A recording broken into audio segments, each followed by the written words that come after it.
Calling to order zoning board of adjustment, Raritan Township, New Jersey, regular meeting, April 18th, 2024. The notice requirements of the Open Public Meetings Act may have been satisfied by the placing of a notice of this meeting on the bulletin board at the municipal building, filing same with the township clerk, and transmitting same to the Hunterdon County Democrat, and the Courier News, the Star Ledger, and the Trenton Times. Roll call, please. Chairwoman, Ms. Cynthia Schaefer. Here. Vice Chair, Mr. Rasul Damji. Here.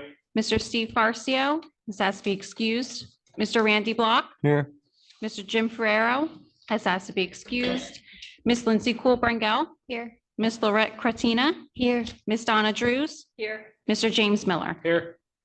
Board Professionals, Board Attorney, Mr. John Drill. Here. Township Planner, Mr. Jeffrey Vaccarella. Here. Oh, excuse me. How about Board Taylor- Engineer Taylor Vaughn, Board Secretary? here. Board Engineer, Mr. Rakesh Darji. Present. Board Stenographer, Ms. Jackie Clapp. And all other board professionals have asked to be excused. Can I get a motion to approve the absence of Steve Farcio and Jim Farrar? I'll make a motion. I second it. Great. Roll call, please. Chairwoman, Ms. Cynthia Schaefer. Yes. Vice Chair, Mr. Rasul Damji. Yes. Mr. Randy Block. Yes. Ms. Lindsay Cool-Brangel. Yes. Ms. Lorette Cretina. Yes. Ms. Donna Drews. Yes. Mr. James Miller. Yes. Okay, moving on to comments and announcements. I have an announcement or a comment. So we completed the land development ordinance revision, simplifying and improving and modernizing the township ordinances. The committee met for 9 months with our planners, Jeff Vaccarella and Jessica Caldwell, and with representatives from the planning board and the Board of Adjustment. I want to thank the volunteers who volunteered and worked with us on that. It was presented at the Township Committee on Tuesday for their consideration and review, and hopefully their approval. We looked to clarify definitions, looked at updating and modernizing the wherever possible.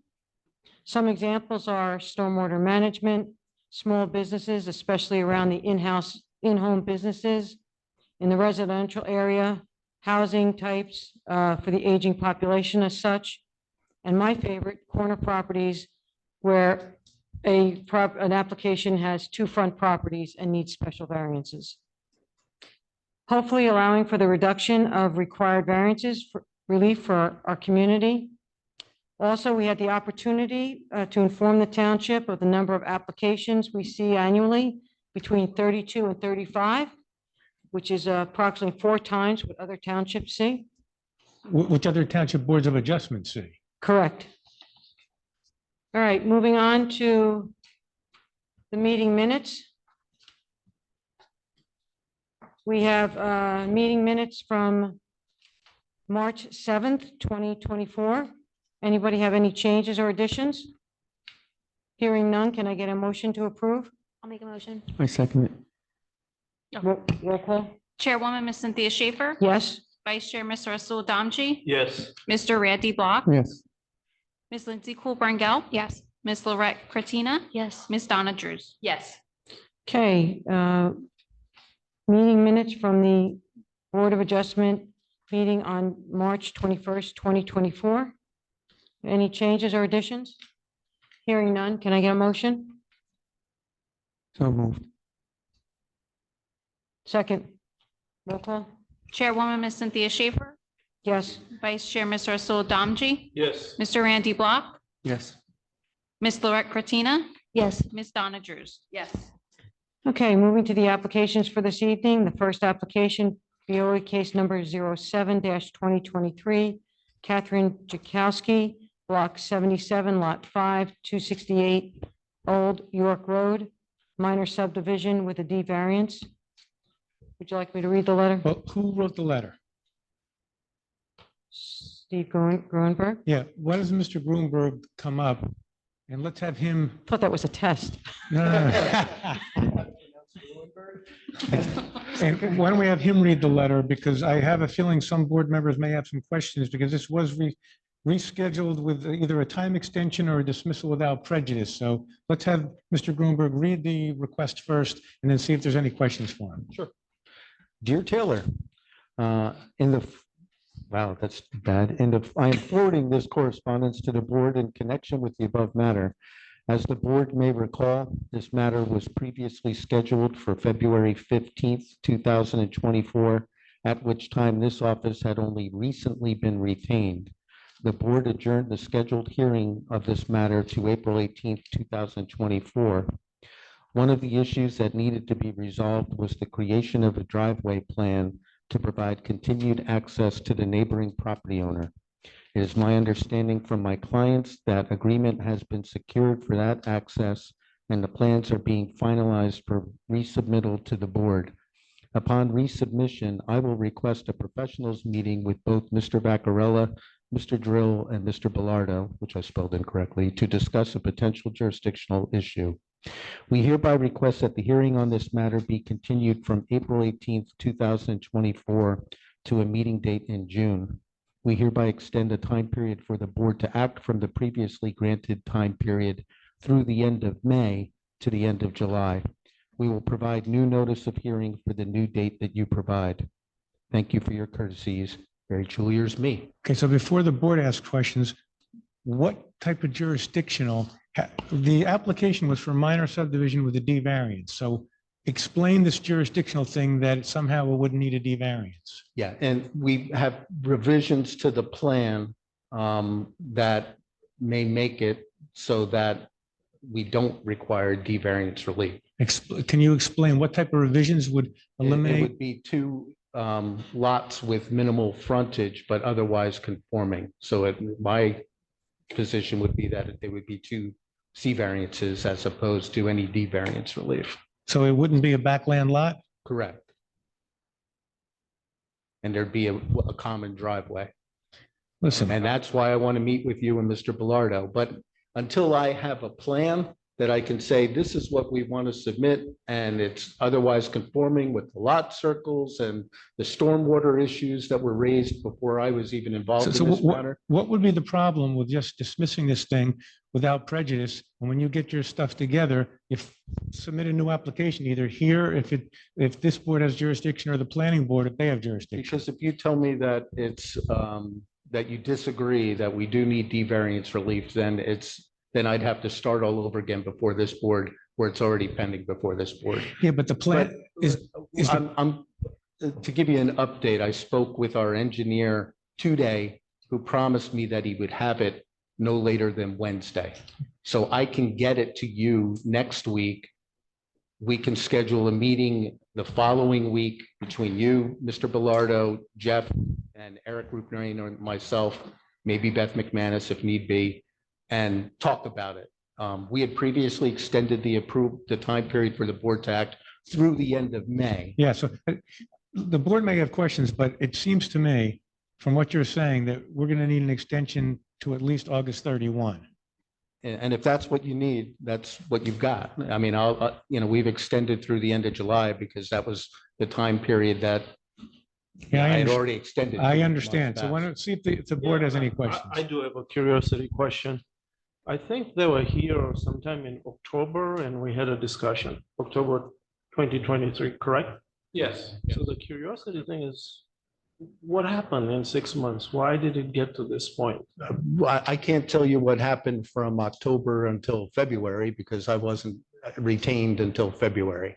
So in the time period that I was retained, I've moved this thing along as best as I can in order to get that common driveway a plan agreed to by the other property owner and the plans revised in order to come up with this suggestion. So I've been involved 60 days. So you're saying the applicant basically did nothing from October until she retained you? No, I don't know what was done by that time. I don't know to what extent there were discussions and plan revisions or anything. Because again, it's up to the board, but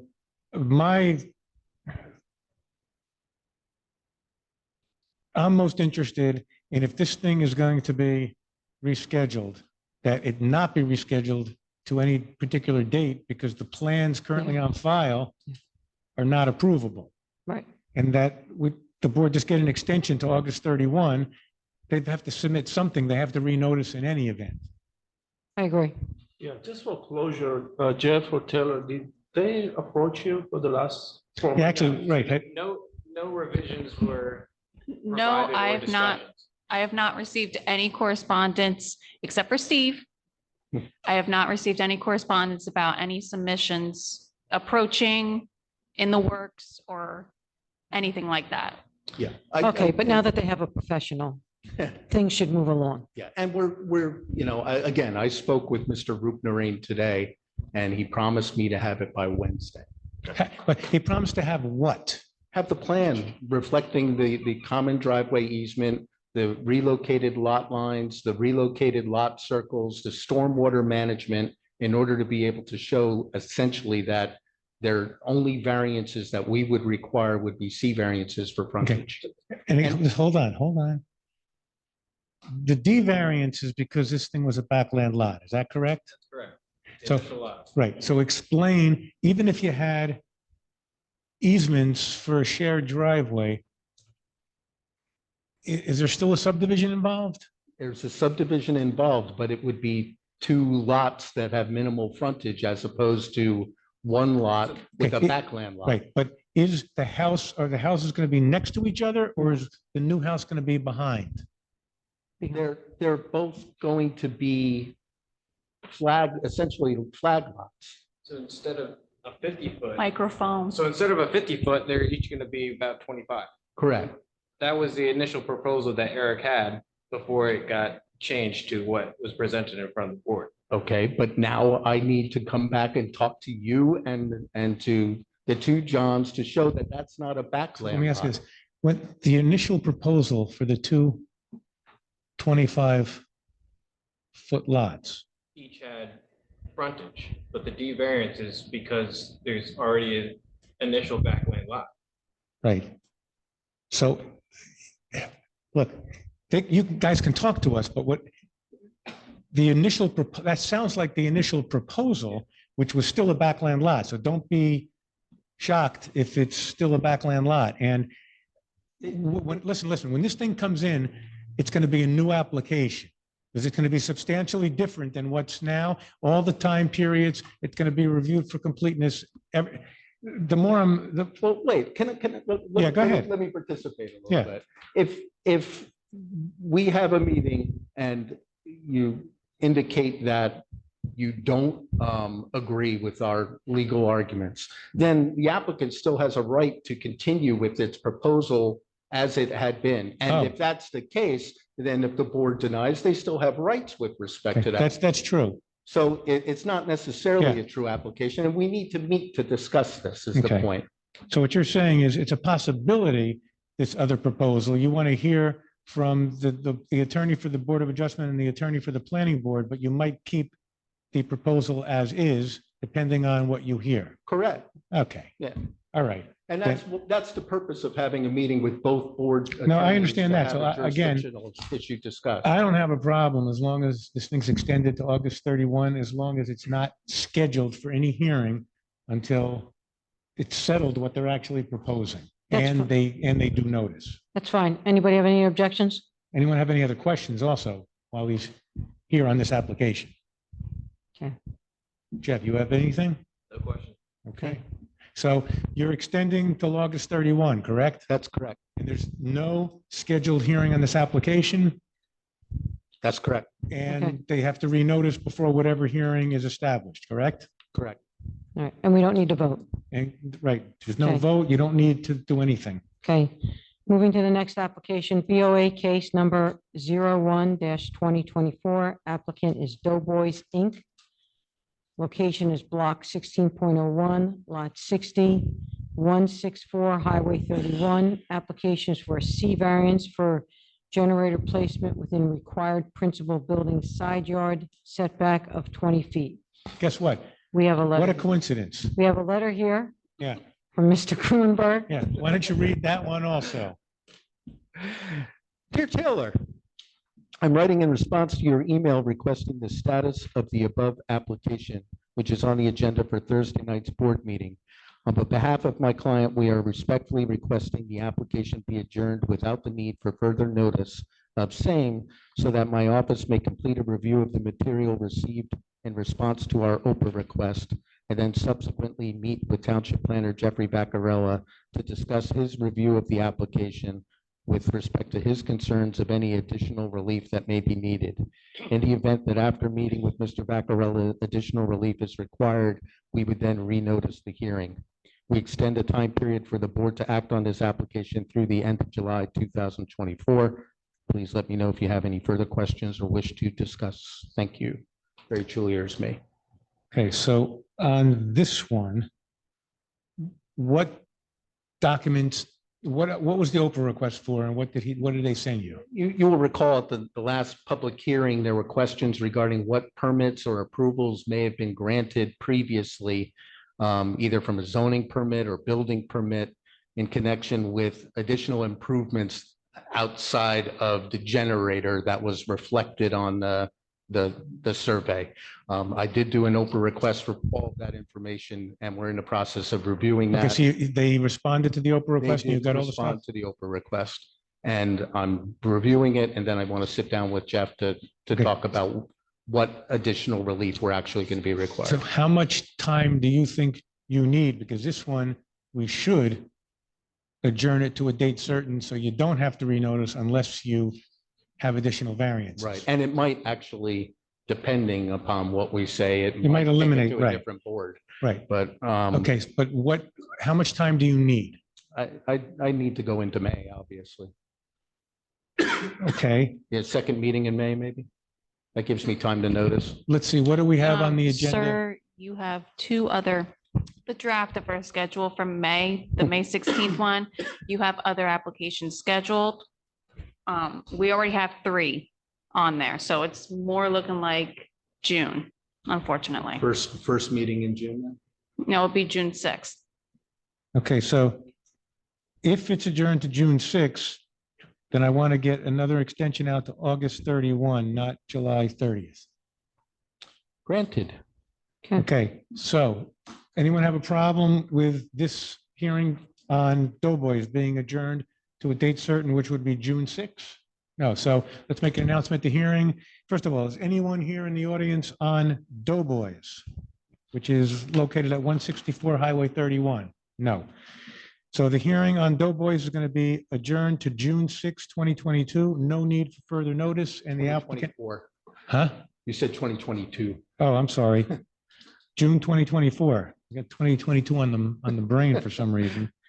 No need for further notice, and the applicant has agreed to extend to August 31, correct? Correct. Okay. Thank you very much. All right, next application is BOA case number 08-2024. Applicant is Joellen Hennessy. Location is block 77.01, lot 47, 5 Daly Road. Applicant is for a C variance for constructing a pool within the 15-foot You go setback right up to the table. of an accessory structure. Before we get started, we have 3 remaining applications. We're going to try and be fair. We end at 10 o'clock. That will give each application approximately 50 minutes. If you run over and you want to wait, and hopefully that the last application doesn't take that long, you are free to do so. Good evening. Good evening. So I'm here requesting, Right. okay, so Yeah, that's it. better. Yes, much better. Thank you. Okay, so I'm here requesting a C variance for my backyard rear paver patio, which surrounds my newly constructed in-ground pool. So the problem is that I am 12.78 feet from the rear property line, where I am required 15 feet from the rear property line. Okay, so let me get people who are going to participate sworn, and I believe that's just the applicant and Mr. Vaccarella. Am I correct? That's correct. Okay, so both of you raise your right hand, and do both of you swear or affirm the testimony you're going to give in this matter will be the truth, the whole truth, nothing but the truth? I do. I do. Okay. You want to Since they're Spell her not, name? Yeah, so can you spell your name for the record? Sure. It's Joellenen, last name Hennessy, Hennessy. Okay, and Jeff, just for the record, you don't have to spell your last name, but give your relationship to the board, I'm the township planner and also the board and planning planning expert. expert. Okay. Now, since you're not represented, you could either just tell them what you want to do. Why don't you tell them what you want to do? They're going to end up asking Jeff what happened, and then there's going to be a discussion, and they're going to ask you questions and blah, blah, blah, blah, blah. Okay, so what I want to do, So- In other words, put it this way, you want the board to grant you, as I understand it, a setback variance to allow what's been installed to remain. exactly. And it looks like the corner of the patio around your pool is 12.78 feet from the property line instead of 15 feet, which is the ordinance minimum, correct? Correct. Okay. That's the application. So can we go over how that happens? Want me to answer that or you? Well, you want me you to- could start. Okay, so my original plans from the pool company, the design, which were submitted to the office, I think the patio was maybe a few inches over. And the pool company said that they were not sure whether that applied to the pool itself or the paver patios as well. Yeah, do you need further explanation? Okay, they kind of do this all the time, don't they? Is this a brand new pool company? Hold up. Which pool company did you use? I use the Pool Boss. They're in Bergen County. So this is probably far for them to come. The pool who? The Pool Boss. Pool Boss. Mhm. John, I do have the copies of her permits if you want to Yeah, have those as why don't we exhibits and get pass them them? out.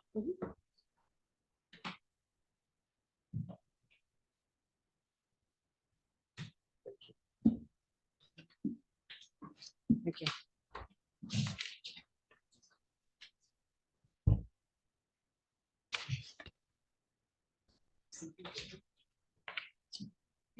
Okay, so an application was made for a zoning permit first, Yes, okay? And you signed the application for the zoning permit, correct? yes. Is this what you're handing out? Yeah, okay. So the zoning permit, I'm looking for a date. There's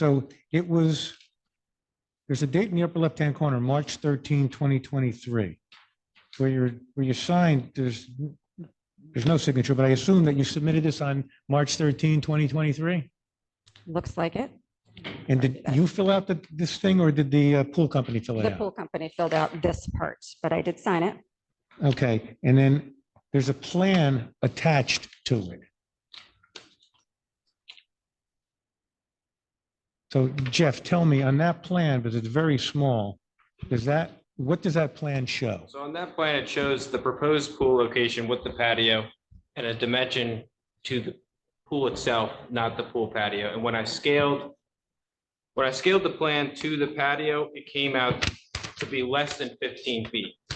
Okay, and that's why on the bottom of the zoning permit, you checked off denied, you dated it March 14, 2023? Yes, And so is this your writing down here? Look, that's fine. You want me- read what you wrote. Pool with pool patio shall be at least 15 feet from the property line. Please include dimension in compliance with 15-foot setback and to the patio. Okay, so what happened then? So then we resubmitted with it, with the required distance from the setback, and it was approved. Okay, so is that this other thing? No, that permit was not provided. Okay. It was provided within a week and I approved it. Okay, and what did that plan show? It showed,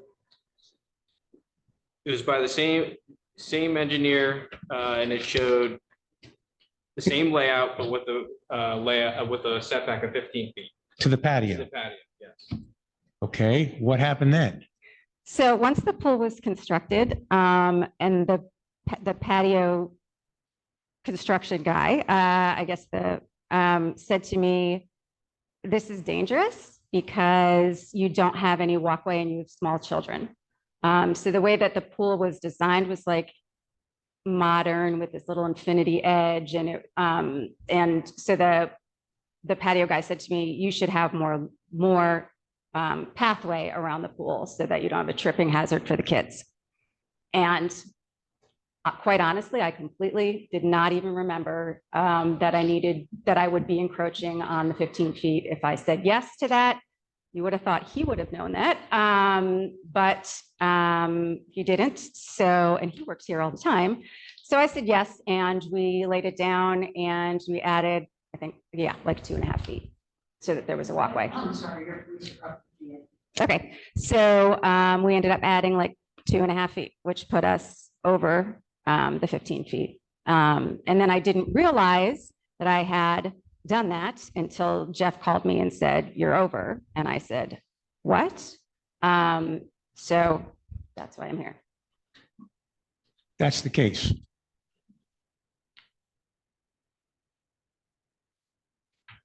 Can the patio guy come back and cut the corner off? Well, I don't know if it's just is it just a corner? Just a corner. What we took a look. If you cut like a triangle of maybe 2 feet off that patio in the corner, we believe that you'll then be in compliance. Okay, so it's not the whole length Not of the whole length. It's just- walkway. The corner by the fence. Okay. Yellow line that I drew, that's eyeball, that's approximately 15 foot accessory setback. Okay. On the plan, it shows 40-foot building setback. We figured that line would cut off the triangle of about 2 feet. to comply. You're done. But I don't want to testify, I want to ask Jeff. And Jeff, if you need, I brought an engineer's and an architect's scale. That's a scale drawing. I think it's the 20 scale, so I'm going to give you. See what you come up with. Draw 15 foot on that thing and see how much of a triangle would have to be cut off to comply. So can I just ask a basic question? Because my fence is actually further than that. Correct. So the fence is allowed to be within the 15 feet. And I Correct. back up to woods and the neighbor behind me has no issue with the patio the way it is. But you can still go for the variance, but the problem is Okay. you need, for the board to grant this, Yeah. they need either hardship, and financial hardship doesn't qualify. So this is not going to be a C1 hardship because money under the cases, that's not hardship. Yeah. It's just money. Yeah.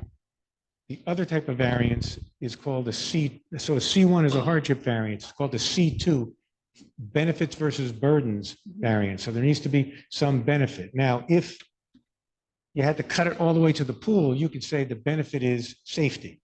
Mhm. But if all you have to cut off is a triangle 2 feet to comply, I don't know what kind of C, if they don't have a C1 or a C2 reason, and if they granted you the variance, Right. they'd just open up anyone who comes in, instead of asking for permission, they come in, do their thing and ask for forgiveness. So they, even though everyone feels bad, don't get me wrong. I can tell because I know these guys. Look at their faces. Now they're smiling because I'm saying that, but they feel bad, but they can't grant the variance because they feel bad. What have you come up with? How much do you think they have to, what kind of triangle do you think would have to be nipped or cut? So there's also two different pavers there as well. There's a border around the pool and then there's, you can see it in the So picture. put it this way, so you could take out more if you want and put it back to do your aesthetic thing, but just no pavers closer than 15 feet would eliminate the variance. You wouldn't have to come here. I wouldn't have to draft a resolution. You wouldn't have to pay me to draft a resolution. Well, you've already got a $1,300 escrow, so. Yeah, you might even get some of that back.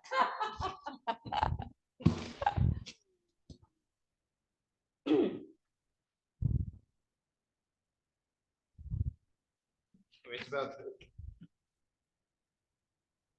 3 feet and 4 feet going in either direction.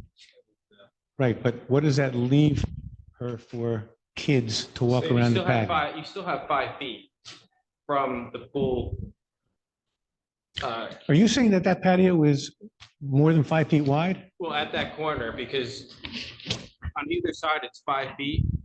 But if you take it from the point of it, you still have the 5 feet because it's. Listen, if the triangle gets cut off, you're telling me she still has You about still have 5 feet, yeah. It's your call, but it sure seems like this is the easy way out of this thing. Can you Well, the show? easy way out would have been doing this like 2 months ago before I went through this whole Yeah, I understand. Jeff, can you bring that plan down and show her what you're talking about?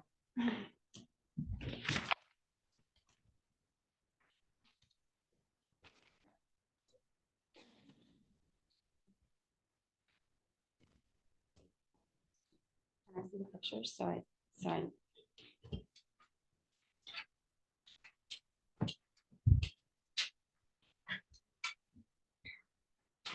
Oh, so it's not square in the back, the line itself.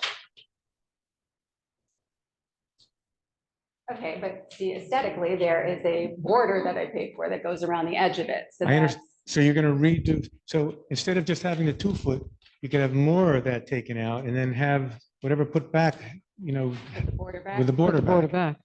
back. That's aesthetics. Yeah, that will cost you more money. But But do I get the $1,300 back then? So that I can use that towards the. put it this way, the only escrow, the only fee you have to pay is, I took a half hour to review this before the meeting and however long it took here. I don't have to write up anything.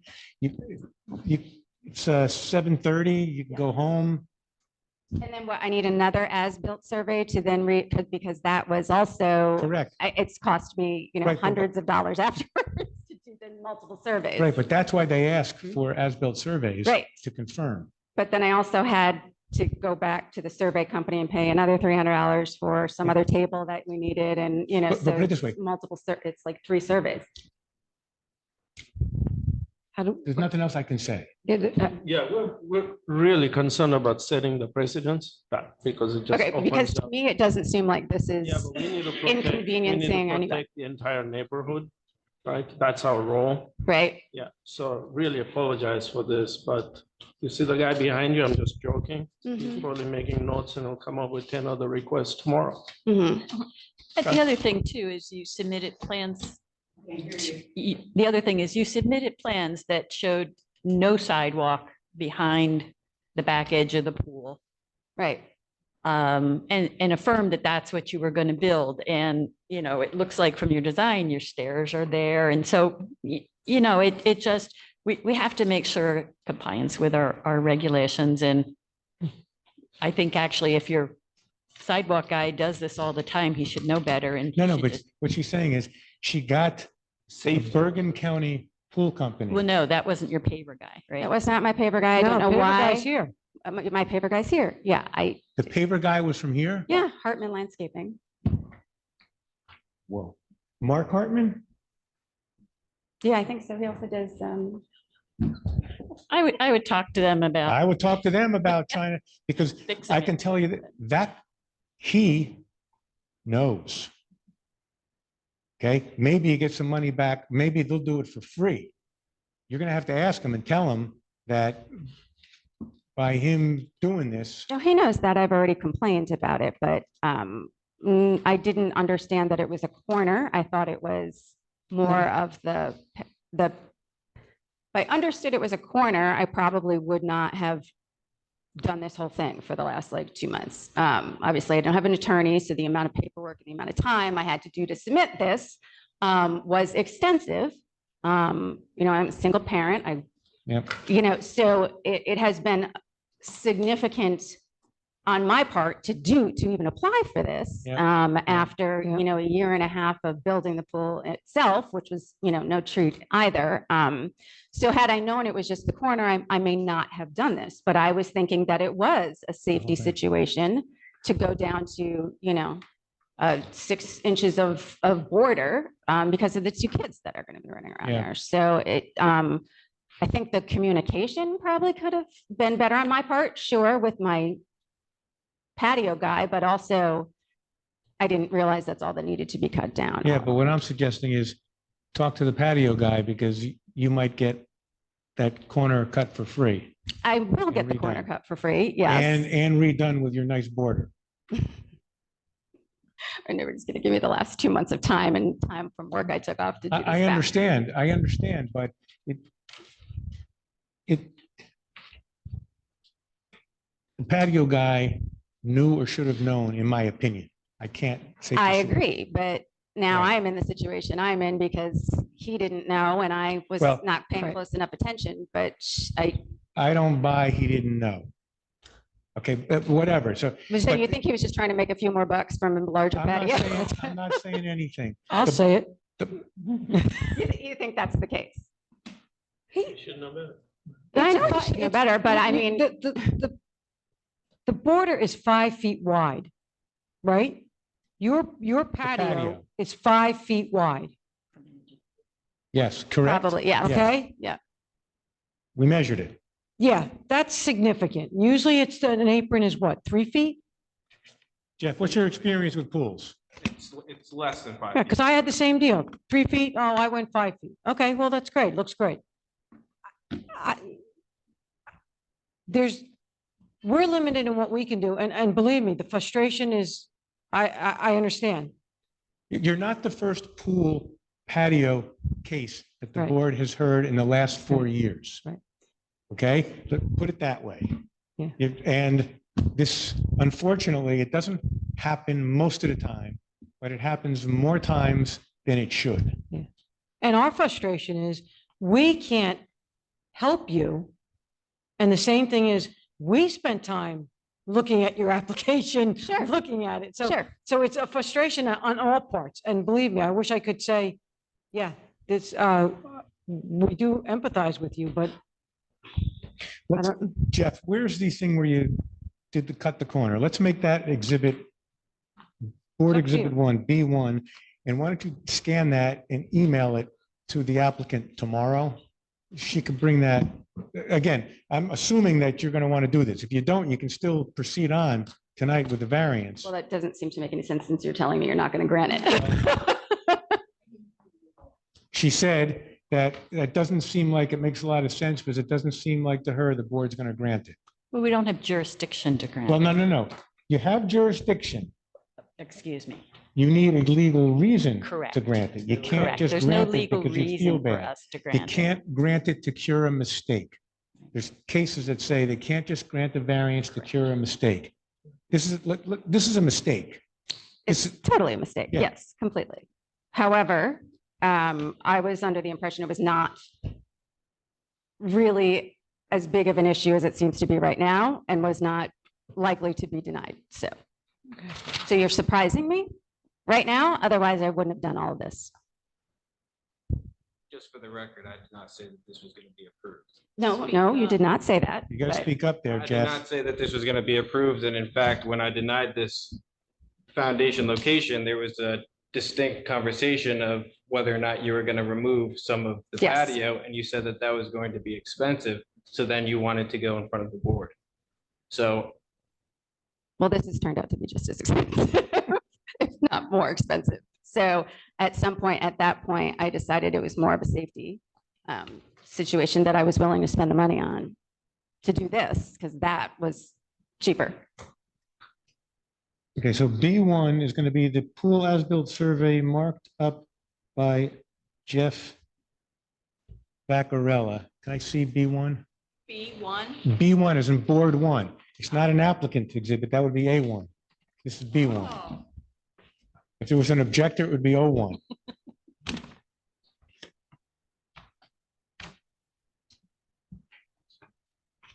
Okay, do me a favor. I see the, like, make a note on it or something, so when she brings this back to Mr. Hartman or whoever, they know what they got to do.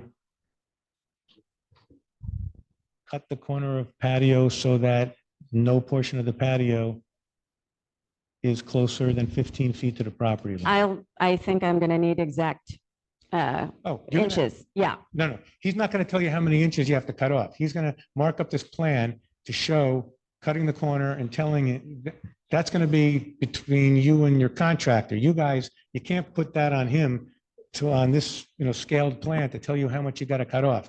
He can show you what it would look like, and he's going to mark that you got to cut off, and no portion of the patio can be closer than 15 feet to the property line.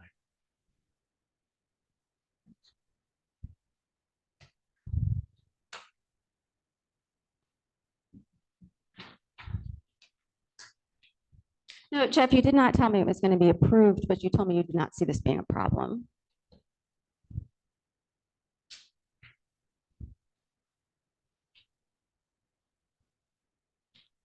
Which seems unfair. Just saying. And listen, in Jeff's defense, he doesn't speak I don't speak for the board. This was, This is, so Jeff, look, B1 with today's date on it. And the note says cut corner to have the patio in have the compliance patio with in the setback. compliance with the setback 15 feet required. So I'm going to give this to the board secretary. Ask, scan this, please, email it to me, Jeff, and to the applicant tomorrow, please. Now, you just have to say either you're going on, even though it's pretty clear, I think, what they're going to do, unless someone tells me that I'm wrong, and no one is, or you would then just say that, okay, I'm going to withdraw the application and I'm going to cut the patio. Well, I guess that's what I'm going to need to do if I'm not getting approval for the variance. She's saying that's what she's going to have to do, but she doesn't think she's going to get approval for the variance. So why don't we say this? The application is going to be dismissed without prejudice, Okay, just in case there's some curveball. What does that mean? That means if you ever had to come back, you still can. If you had to file another application, which I know at this point you're thinking you're never coming back to this Oh board my ever God, in your life. really, seriously, I I know, don't think I I'm know. ever coming back. I know, I know. so just a quick question, John. If we do that, when she gets the decision from her contractor and she no longer needs a variance, then That's why you're dismissing the application without prejudice. You're going to dismiss it. right. There But shouldn't be a then, pending will application. if she wants to close it and hopefully get some of the escrow back, If she withdraws the application, yes, I put in my time tomorrow. It's now been a half hour here, a half hour before, so it's an hour. so yes, So the bills from my office go out the first week of the following month, which would be May. So Right. she could get her escrow money back probably by the end of May. Am okay, I correct? all right, And do it this way. If she withdraws the application, we'll note in the minutes it's dismissed without prejudice. So we don't even do a resolution dismissing it without prejudice. We Okay. just do a verbal motion. So you're going to withdraw? I'm going to withdraw. Someone want to make a motion to dismiss without prejudice? And make sure this gets into the minutes. so moved. Second. Vote, please. Chairwoman, Ms. Cynthia Yes. Schaefer, Vice Chair, Mr. Russell Domji, Yes. Mr. Randy Block, Yes. Ms. Lindsay Cool Brangel, Yes. Ms. Lorette Kretina, Yes. Ms. Donna Drews. Yes. Mr. James Miller. yes. Okay, and then the board secretary is going to email that to both of us tomorrow. Sorry about that. Yeah. well, I feel like I was made to do something for no reason, which cost me a lot of time and money.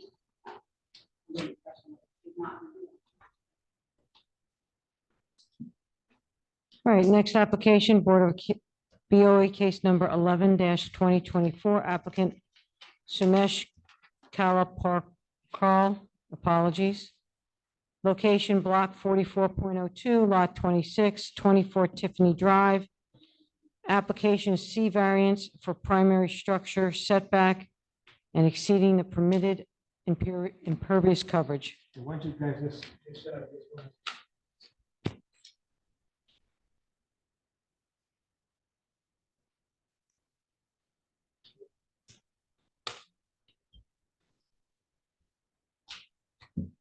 Good evening.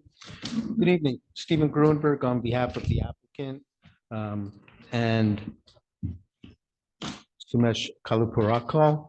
And the property is 24 Tiffany Drive, and it's block 44.02, lot 26.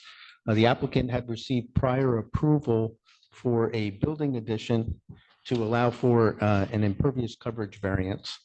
And subsequently, there was a resolution dealing with the shed variance as well that dealt with the condition in the original approval for impervious coverage.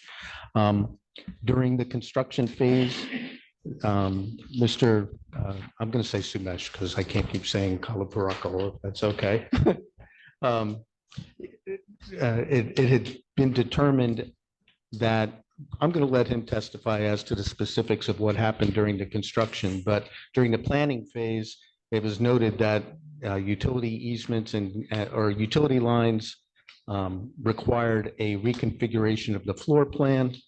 The building was constructed primarily with a new foundation with that squared off and a smaller addition than what was originally proposed, but squared off.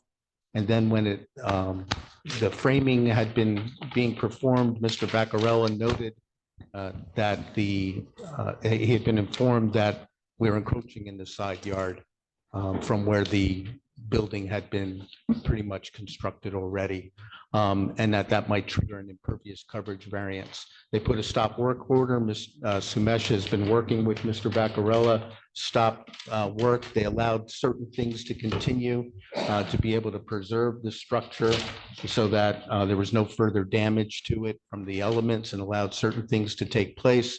Said no sheet rocking could take place, but the structure had been pretty much constructed.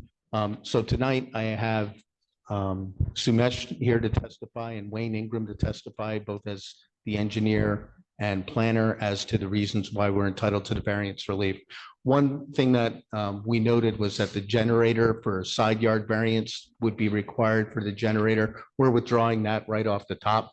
We'll make that. That's really generator- good. You're going to move that generator into a compliant location? Correct. So we are not asking for a variance for that generator. That will be in a compliant location. And the other thing is that we'll get Mr. Ingram to testify to this, but we will adhere to the condition of the prior resolution that the effectiveness of the stormwater will be at 17%.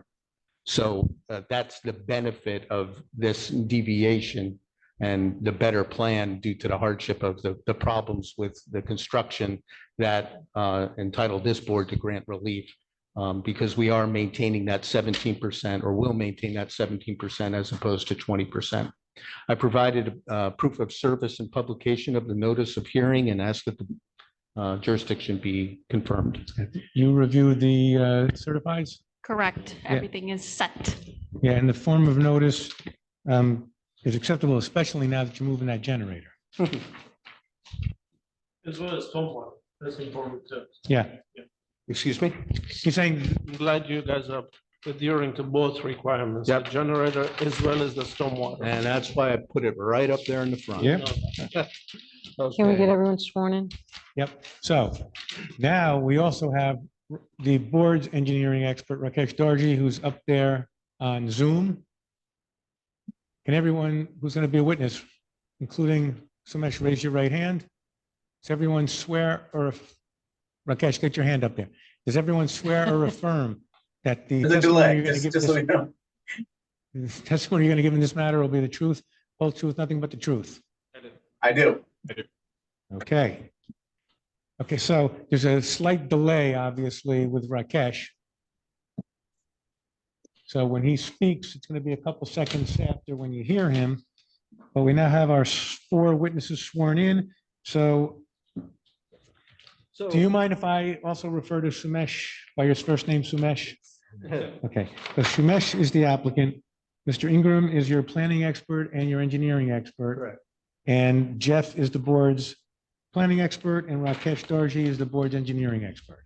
So, What I'd like to do is actually have Mr. Ingram testify first as the engineer to show the board where it was previously approved, where it is currently constructed in the footprint area, and then I'll bring Sumesh forward to testify as to what happened, and then I'll have Mr. Ingram come back and bring the planning testimony. that's a good plan. Thank you. So, Mr. Ingram, can you give the benefit of your qualifications as both an engineer and a planner to the board? Sure. I'm a licensed engineer and planner in the state of New Jersey. I've been practicing engineering for 20 years now and approximately 15 years as a planner. Both my licenses are current and valid, and I have appeared before this board before. I'll offer Mr. Ingram as an expert engineer and planner. Can we just find, is there anyone in the audience here tonight on this application, Sumesh Kalapurakal, block 4402, lot 26, and the address that you said was 24 Tiffany Drive. 24 Tiffany Drive? No, so they must be here on the last application. Okay. So for the rest of this hearing, you don't have to ask if there are any public questions, any public comments. There's no public. Okay, So do you accept him as yes. a? Yes. Thank you. Mr. Ingram, we have an exhibit up there that was provided to Taylor, but we're going to need to mark that. Yep. Can we identify it and mark it as Exhibit A1 with your permission?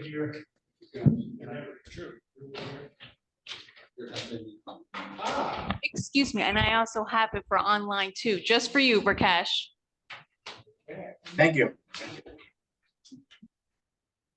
And So we'll call this Exhibit A1.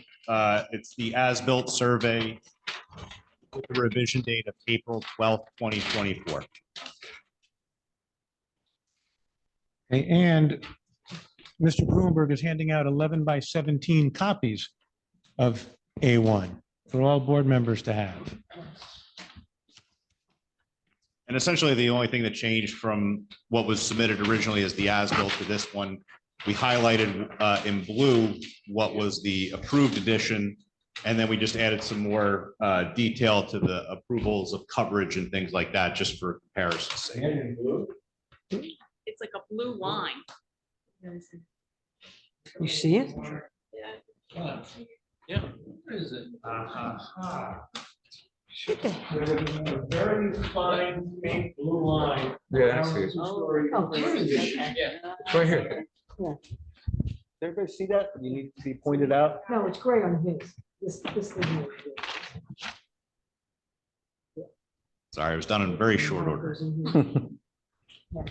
Hold on. That'll help. Do me a favor, Sharon, can you take the big one, a highlighter, and highlight the approved footprint? Not on mine, on the big plan. Oh, you want the highlighter? Oh, okay. I thought it was coming down to highlight my plan. I'm like, I learned that in kindergarten and I've been pretty good at it ever since. Plus cut and pasting. Oh, it's boded me well over the years. If my wife needs something cut, I have the ability with scissors without a line, I can cut a straight line. Oh, yeah.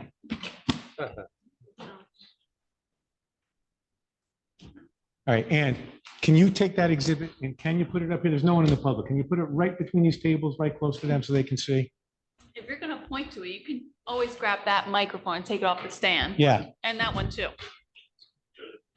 no, right up, yeah, that's right, nice and close. So this supposedly blue line is the original? Just want to make sure. Correct? Yeah, That's correct. okay.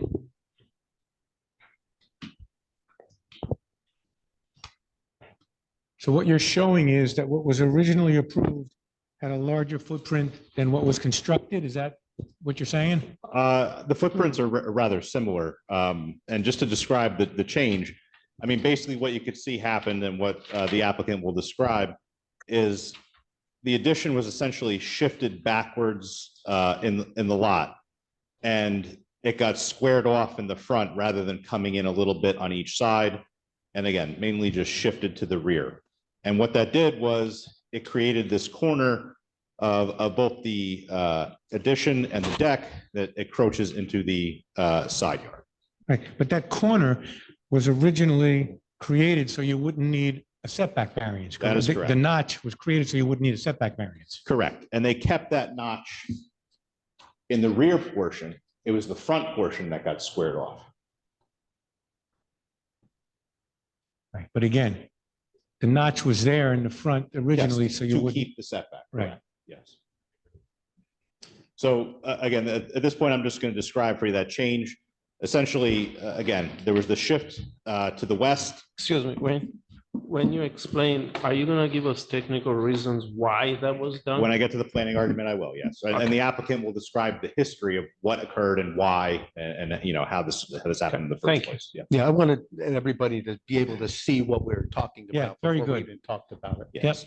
So we performed an as-built survey at the applicant's request.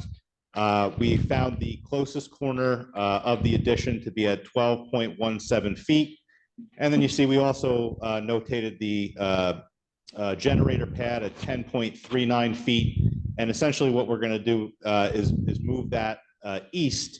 So it's still on the side of the addition, but get it out of the setbacks and have it comply. And then again, because of the back of the addition was over, a corner of the deck goes over as well. I calculated the actual encroachment at 36 square feet total between the deck and the addition. So it is a relatively minor portion of, you know, the overall structure that was added. The deck also. So And so the deck also encroaches? it does, Mhm. yes. Ah, okay. And the original deck did not encroach, correct? That's my understanding, There yes. was some. There was no deck Yeah, there was no deck. in the original approval. Okay. So those are essentially the changes. And as you heard from our attorney, our intention is to modify the stormwater design so that we will maintain for the increase in coverage, the reduction to 17%. A total of about 301 square feet of additional impervious occurred on the property, which brings the total impervious coverage to 28.82%.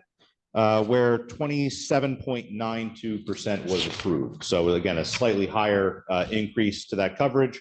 To go back to one, you said a 36 square foot encroachment of just the addition or the addition and the deck? Plus the deck, Plus the deck. correct. Okay. Did they apply for any permits for that deck? I am not aware. Did No, they? they did not. Okay. What's the encroachment just from the addition before you do the deck? I mean, roughly half, 15 square feet perhaps.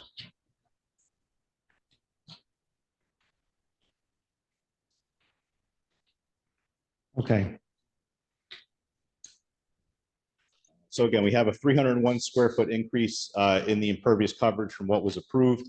One thing that was done when the original stormwater report was created, he didn't have them go to the 27.92% that he was approved at. He had it actually designed for up to 30. So there is a little wiggle room that was already built into that stormwater design in case, I guess, that, you know, there were some increases that were over. We still have to modify that design slightly in order to get ourselves back to 17%. But again, a portion of that basin sizing that was already done had a little bit of wiggle room in it already. So again, we'll fully comply with the requirement to reduce to 17% as was approved in the prior resolution. And the first resolution also granted a front yard setback variance for the rain gardens and the stormwater management And we facilities. will be going no closer to the street than the prior basin, even though it might increase in size a little bit. No, the mic is there. You just have to talk towards her instead of me. Sure. So that really is it in describing the changes. The last point, what did you say? About the.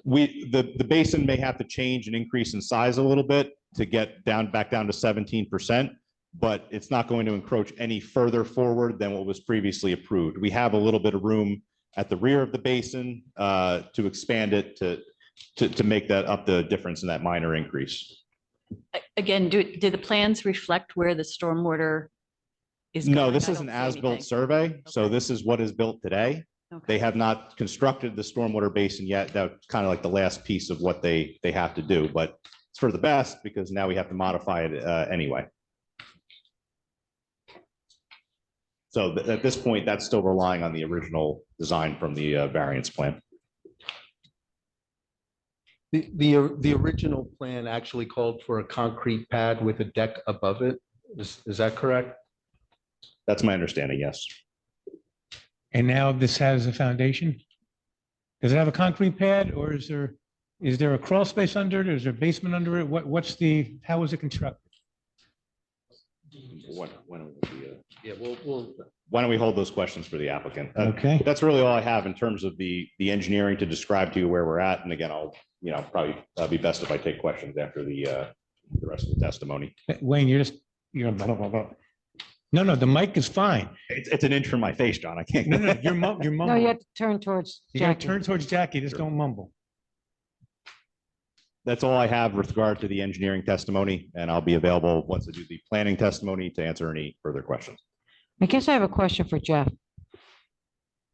Since we're in this situation with the stormwater, can we require that before they put in the stormwater system, that someone from the township goes out and approves and agrees to what the plan? Listen, you can do one step better.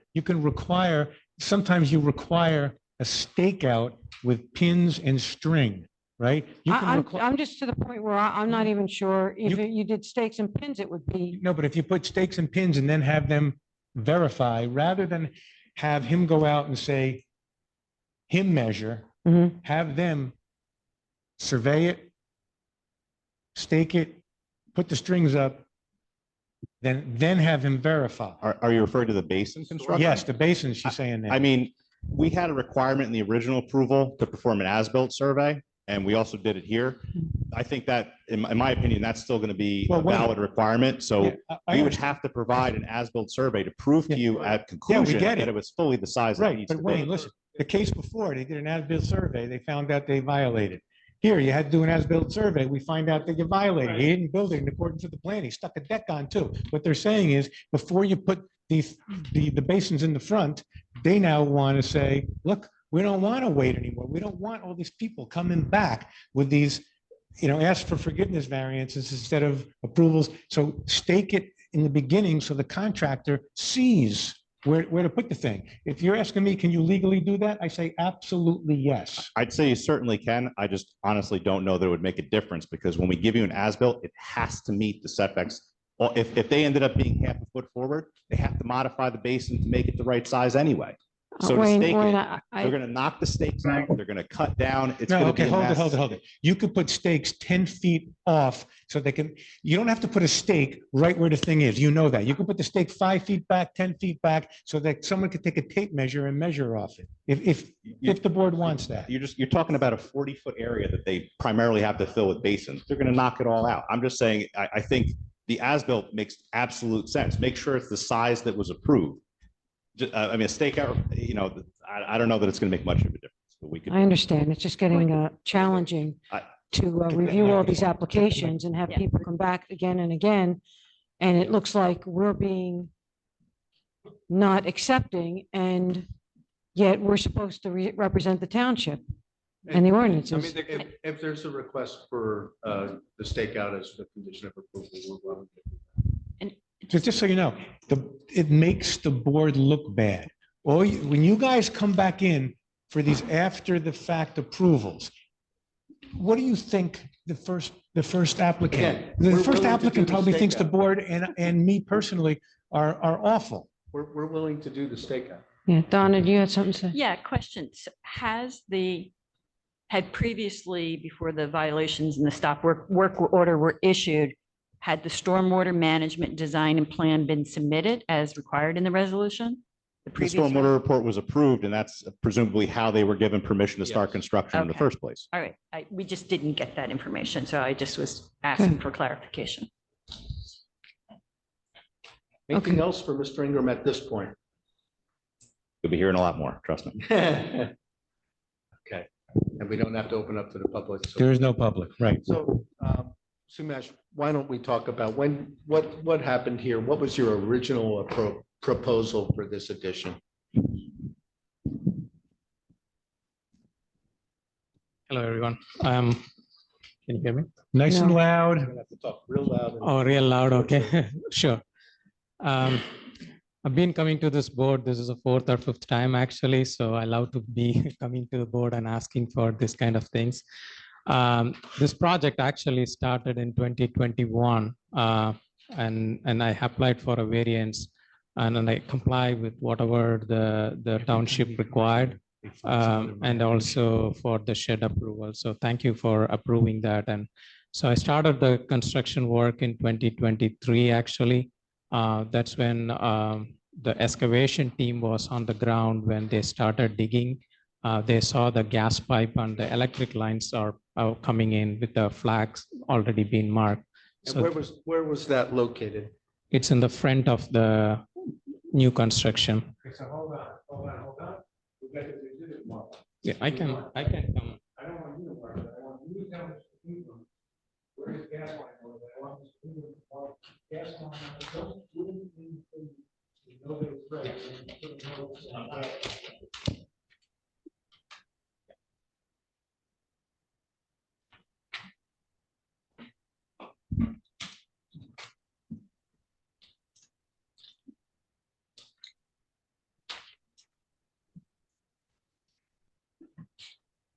Why don't we show that to the board?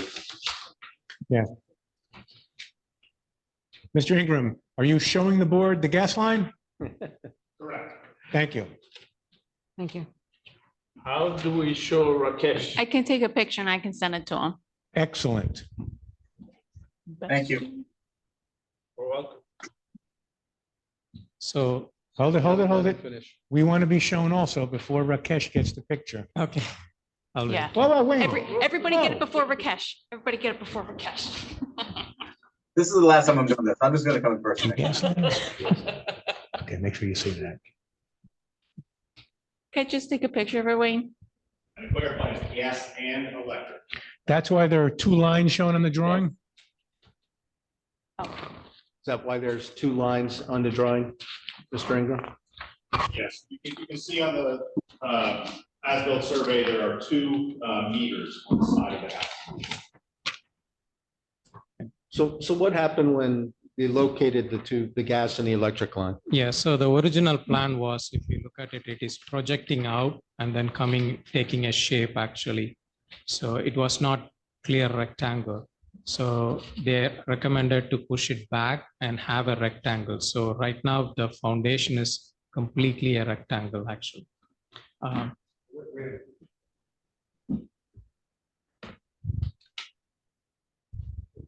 You're saying the original approved plan had 4 nonsense? Yeah. Yes.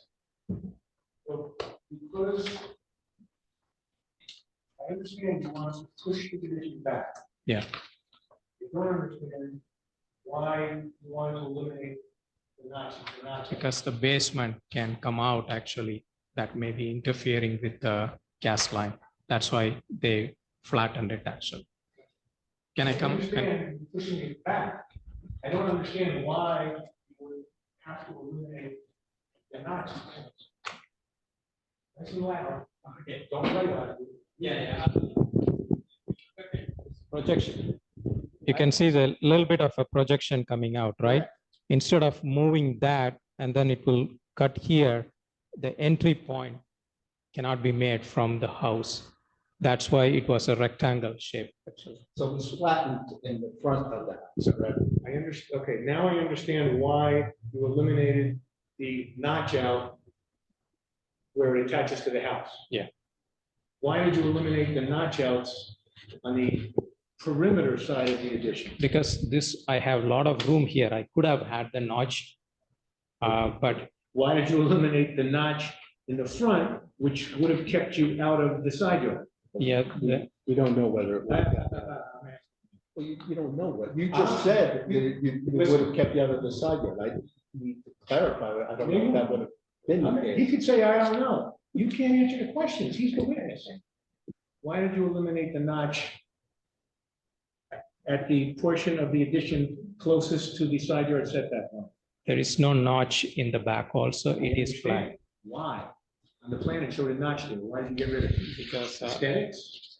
Make it all squared off? yeah, basically, That's what I because thought. Okay. even the notch in the initial case was to have all 4 sides notch actually. That's why. Okay. You want to summarize it? That's an important point. Huh? What did he say? I just want to. He said that originally the addition had 4, each corner had a notch. Yes. So once he had to eliminate the notch closest to the gas and electric line, he decided for and when he pushed the addition back, if he kept that notch there, which he could have, it would have interfered where the internal access point into the house would have been. Once he eliminated that notch for aesthetic reasons, he didn't want to have a notch on one side of the addition. He didn't want to not have a notch on one side of the addition and still have the notches on the perimeter for aesthetic reasons. That's the reason, he said. And it is So also from a process small. point of view, this is question for John, you or Jeff. Should they have come back and asked for all these changes rather than where we are today? There should have been an amended. Okay, They should have been come, a Foundation So- location and an amendment. I think I have a question. I think it's for Wayne. and this also goes to, how did it come to pass that you stuck a deck on the back of the house? You didn't even apply for a permit for the deck, correct? No. Did you apply for a permit for the deck? Well, when the design was approved, there was a concrete slab and a balcony. That was approved, actually. There was a concrete slab patio Yeah, that was on the original plan that the Board of Adjustment approved? that is. Okay, let's assume that was the case. Was there a deck? No, there was no deck, actually. Did the original concrete patio that you say is on the plan the board approved, did that encroach into the side yard? I don't, No, it didn't. I don't know. So why did you not think that you needed even a zoning permit for the deck? Honestly, Because you thought you could just change it from a patio to a deck without needing to get any sort of approval? Steve, I'm asking him. I know, but you're leading him and I. I'm allowed to. Clarify. I'm allowed to. You know that. I'm allowed to. Then you can redirect or whatever. I want to know what your thinking was that you So- didn't think you needed to get approval for the deck before you changed from a patio to a deck. I honestly didn't know that I need a approval for the deck to be built, actually, because I already had a concrete patio approved. I thought it was the same thing, actually. Can I ask a question? Was it approved for a balcony above Yes, the concrete? Yes. So the deck that we're talking about is below the balcony area, Yes. correct? yes. Okay, did the balcony encroach into the side yard on the approved plan? I don't think so. I don't think so either. I don't know. But when everything got pushed back, that's where the Yeah. encroachment occurred? Okay, so I think this question is for, go ahead, Don. Yeah, I'm a bit confused because I'm a bit confused when you're referencing that a concrete patio was approved in the attachment in Mr. Vaccarella's April 12th letter, Yeah, it doesn't show any, which was also in the previous letter. It shows, yeah, that doesn't show, you're right, that doesn't show any it patio. doesn't show any Do you guys have patio. the plan that you say the BOA approved that showed a concrete patio? I can share the plan that I have, if you'd like. Well, I mean, Jeffrey, we have our file here of Yeah, it. We have the plan and I have the zoning permit, which I approved, and it says per location approval within the resolution and site plan. Nothing else. There's no deck, there's no balcony, there's. Where do you have, Wayne, where do you have a plan that the board approved that has either a patio or a balcony? What was submitted with the application included the variance plan prepared February 22nd, 2022. And that was what was approved. So Is there a balcony or a concrete patio on it?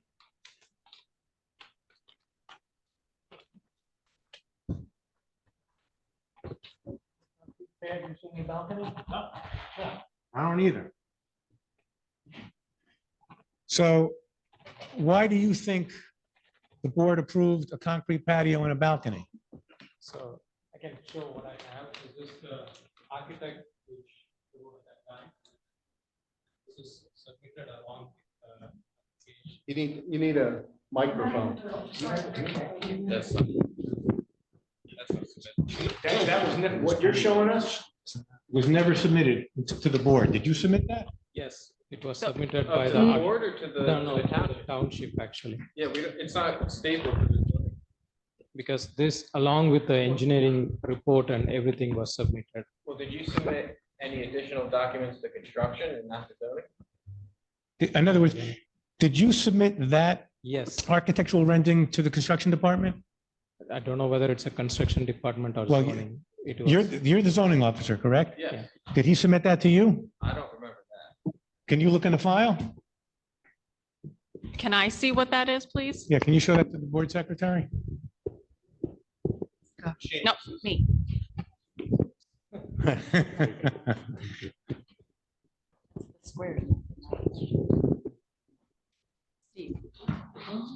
While we're doing that, the resolution on page 3, Hold on. That has never been submitted to the planning and zoning office at all. I'm looking through the file and I don't see anything. the resolution on page 3 talks about the proposed improvements and required and requested relief. And it says the proposed improvements consist of 2-story addition to the dwelling to be used primarily for a conservatory, a music area on the first floor, and indoor garden planting area on the second floor, the proposed dwelling addition, and B, additional patio area, the proposed patio addition. Is that the patio area that you were talking about? I'm sorry, Steve, what were you reading? I'm sorry, that was the resolution, page 3. Which under factual resolution is this? findings. BOA 05-2021. 05. Wait, 2021. The heading says construction of 2-story addition to existing dwelling and patio area. okay, hold it.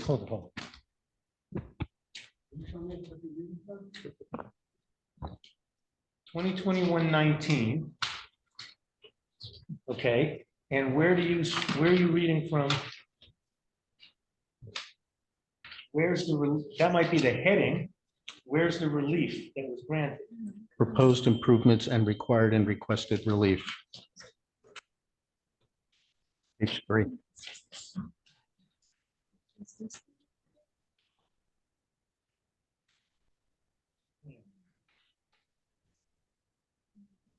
Additional patio area, okay? Proposed patio addition. Okay, there's a patio addition. Okay, there was no relief granted for it to, take a look at the relief granted. And there's no balcony and no staircase. So the relief is on page 7 and 8. There's a hard surface coverage to let you go to 27.92% hard surface. I'm gonna ask Mr. Ingram, did you look to see that, what constitutes the 27.92? Because if the building addition didn't constitute that, then presumably there'd be a patio in it. And the front yard variance, that's it. What's the hard surface coverage variance you went on? Let's hope that you're right, that it included a patio, but a compliant patio that didn't protrude into a side yard. You would agree with that, correct? That didn't trigger any other variance relief, correct? Quick question, is it The patio, the circular part that's on the side, or is that already there? So on the plan, there's a like circular type patio with walls and pavers. Is that the relief that they're asking about? Did you put that, what is that that? was already there. But you connected side. Yeah, the walkways. Yeah. There's a walkway. There's a walkway to where? To the existing pavers.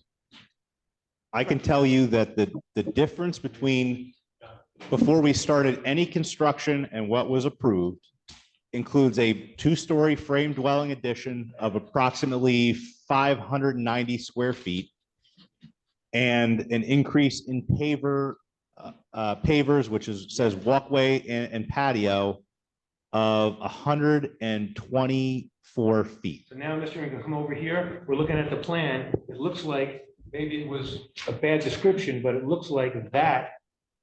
A walkway is what I see on page 1 of 3 on the variance plan. That's what was approved. The walkway? All throughout. No, The bottom of a hockey stick. But it's on, there's a, what is this, Mr. Ingram? That's existing. The existing. Those were stairs. existing stairs. So you're adding the concrete to that area to create a patio area. Yes, and instead it extended across the rear of the addition. Did you actually install that walkway? So instead of installing a walkway that the approval gave you, you put a deck up. Instead of approved balcony and Where is the approved balcony? this is the documents that's been submitted. Actually, You submitted it to who? I was not personally doing it, actually, my contractors. Your contractor submitted. He told you he submitted it? Well, he told you, right? Well, you just heard two people. Can you raise your right hand? I'm going to swear you in. That's your left hand. Oh, sorry. Do you swear or affirm the testimony you're about to give the truth, whole truth, nothing but the truth? Yes, sir. You're the board secretary? Yes, sir. Are you responsible for documents getting filed in the planning department? Correct.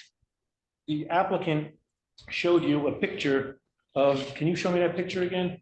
Of a balcony With the spiral with a spiral staircase. staircase and a concrete slab behind or in front of the addition. Was that ever behind? Was that ever? I have never seen that photo. Okay, so you don't know if it was submitted. The contractor says that's certainly not what was approved. The patio referenced in the resolution looks like the bottom of a hockey stick. It is, it's a paper wall.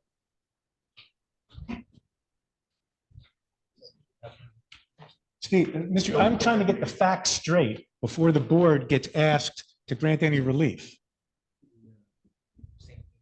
We don't have anything. So it's just a gap. Sidewall for the stair. Do we want to take a break? Yeah, you know what? That'd be a good idea.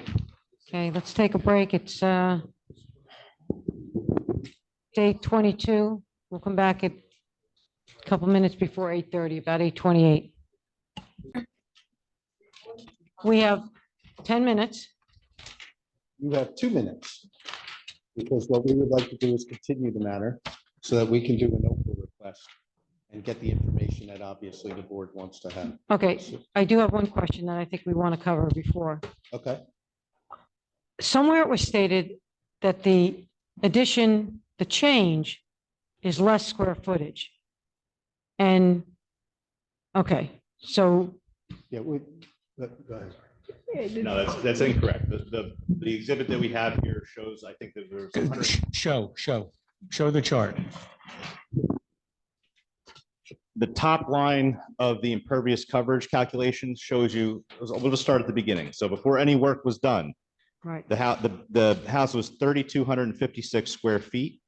The approved was 3,841. The as-built is 3,976. And I can tell you that essentially the change, resulted from squaring off those corners that he talked about and connecting the house slightly on the north Yeah. edge of the addition. Yeah. And that's what created a 135 square foot increase. okay, all right, so I don't know where I got that from. Thank you. Thank you for So clarifying. Wayne, I do have a question. You initially mentioned about overall, there was a 36 square foot. What is that? The 36 square feet is the area of the improvements which extends into the side yard. So out of that entire addition and the deck and everything, it's only the corners of the addition and the deck which actually encroach. Because this is on an angle. the encroachment from the board's approved plan was 0. So it went from 0 square feet encroaching to he's 36 saying- square feet He's saying encroaching. this. And he said it was approximately 15 square feet encroachment by the addition and approximately 21 square feet encroachment by the deck for a total of approximately 36 square feet of encroachment of the addition and the deck. Is that correct? That is correct. And Wayne, I want to challenge that, okay? Because I'm a visual person, okay? And what I'm seeing, and I'll show you, okay? It's the deck and the stairs. Yeah, to me, it's mostly the deck and the stairs. We are saying this is the only part of the building right here. Right? This, right where the generator. This is part of the deck and this is part of that, just this part right there. This is not deck right No. in there. That is ground coverage. That little rectangle is ground coverage Hold of, on. Is that pavered? Hold on. Pavers? Hold on. It's the picture.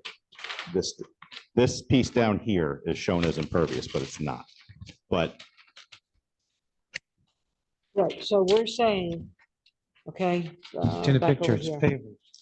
pavers. sorry, I gotta turn it around. Yeah, let's turn around, right? Yeah, we got, yeah. All right, so you're right, this, There's pavers, look in the picture. right, right, It's this triangle corner here right. and this triangle corner here. I was not including the steps. Oh, you were not I was- including steps. I didn't know if that, I mean, So, Yeah, the steps, count. okay. Steps I'm count sorry. too. I did not count the steps. I just assumed Okay. that was not counted. Okay, so what, all right, I so. apologize. I No, was no referring problem. to the two triangles of the actual space that's utilized, not the stairs. I Okay. could, when we come back, I could give you a number that includes the stairs. yes, That's fine. so Okay. All right, I just want to make sure I understood. Thank you.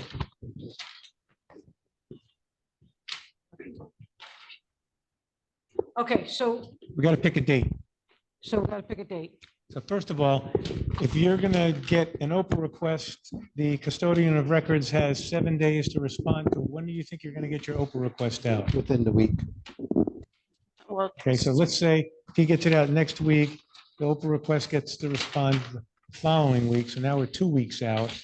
And then Wayne is going to do some revisions to the drawing. He's going to get the chart. You're going to break out the encroachment between the deck and the stairs, separate from the addition. And Wayne, you got to check to see if those are pavers. From the picture, it looks like that rectangle is pavers. Yes. So that would also have to pave. Flat feature, I thought the. Okay, put it this way, but that's going to be counted as part of the hard surface coverage. It is, and we have it reflected in the calculation. What's, Well, now- how close to the property line can you have? Pavers? Yeah, It's, if it's less than 3 feet, then it's, 5 feet. 3 feet in height. So Okay. that's what- yeah. so that complies, okay. Okay. So, knowing that it will take Steve 2 weeks to get his answer. can- It doesn't delay my. Doesn't plan. delay your That plan. have no effect on- Okay, so what are we looking at for dates for these guys? you can book it with your other one, Steve, for June 6th if you'd like. That sounds great. Okay, so the hearing in this application is continued without the need for notice to June 6th. 6th.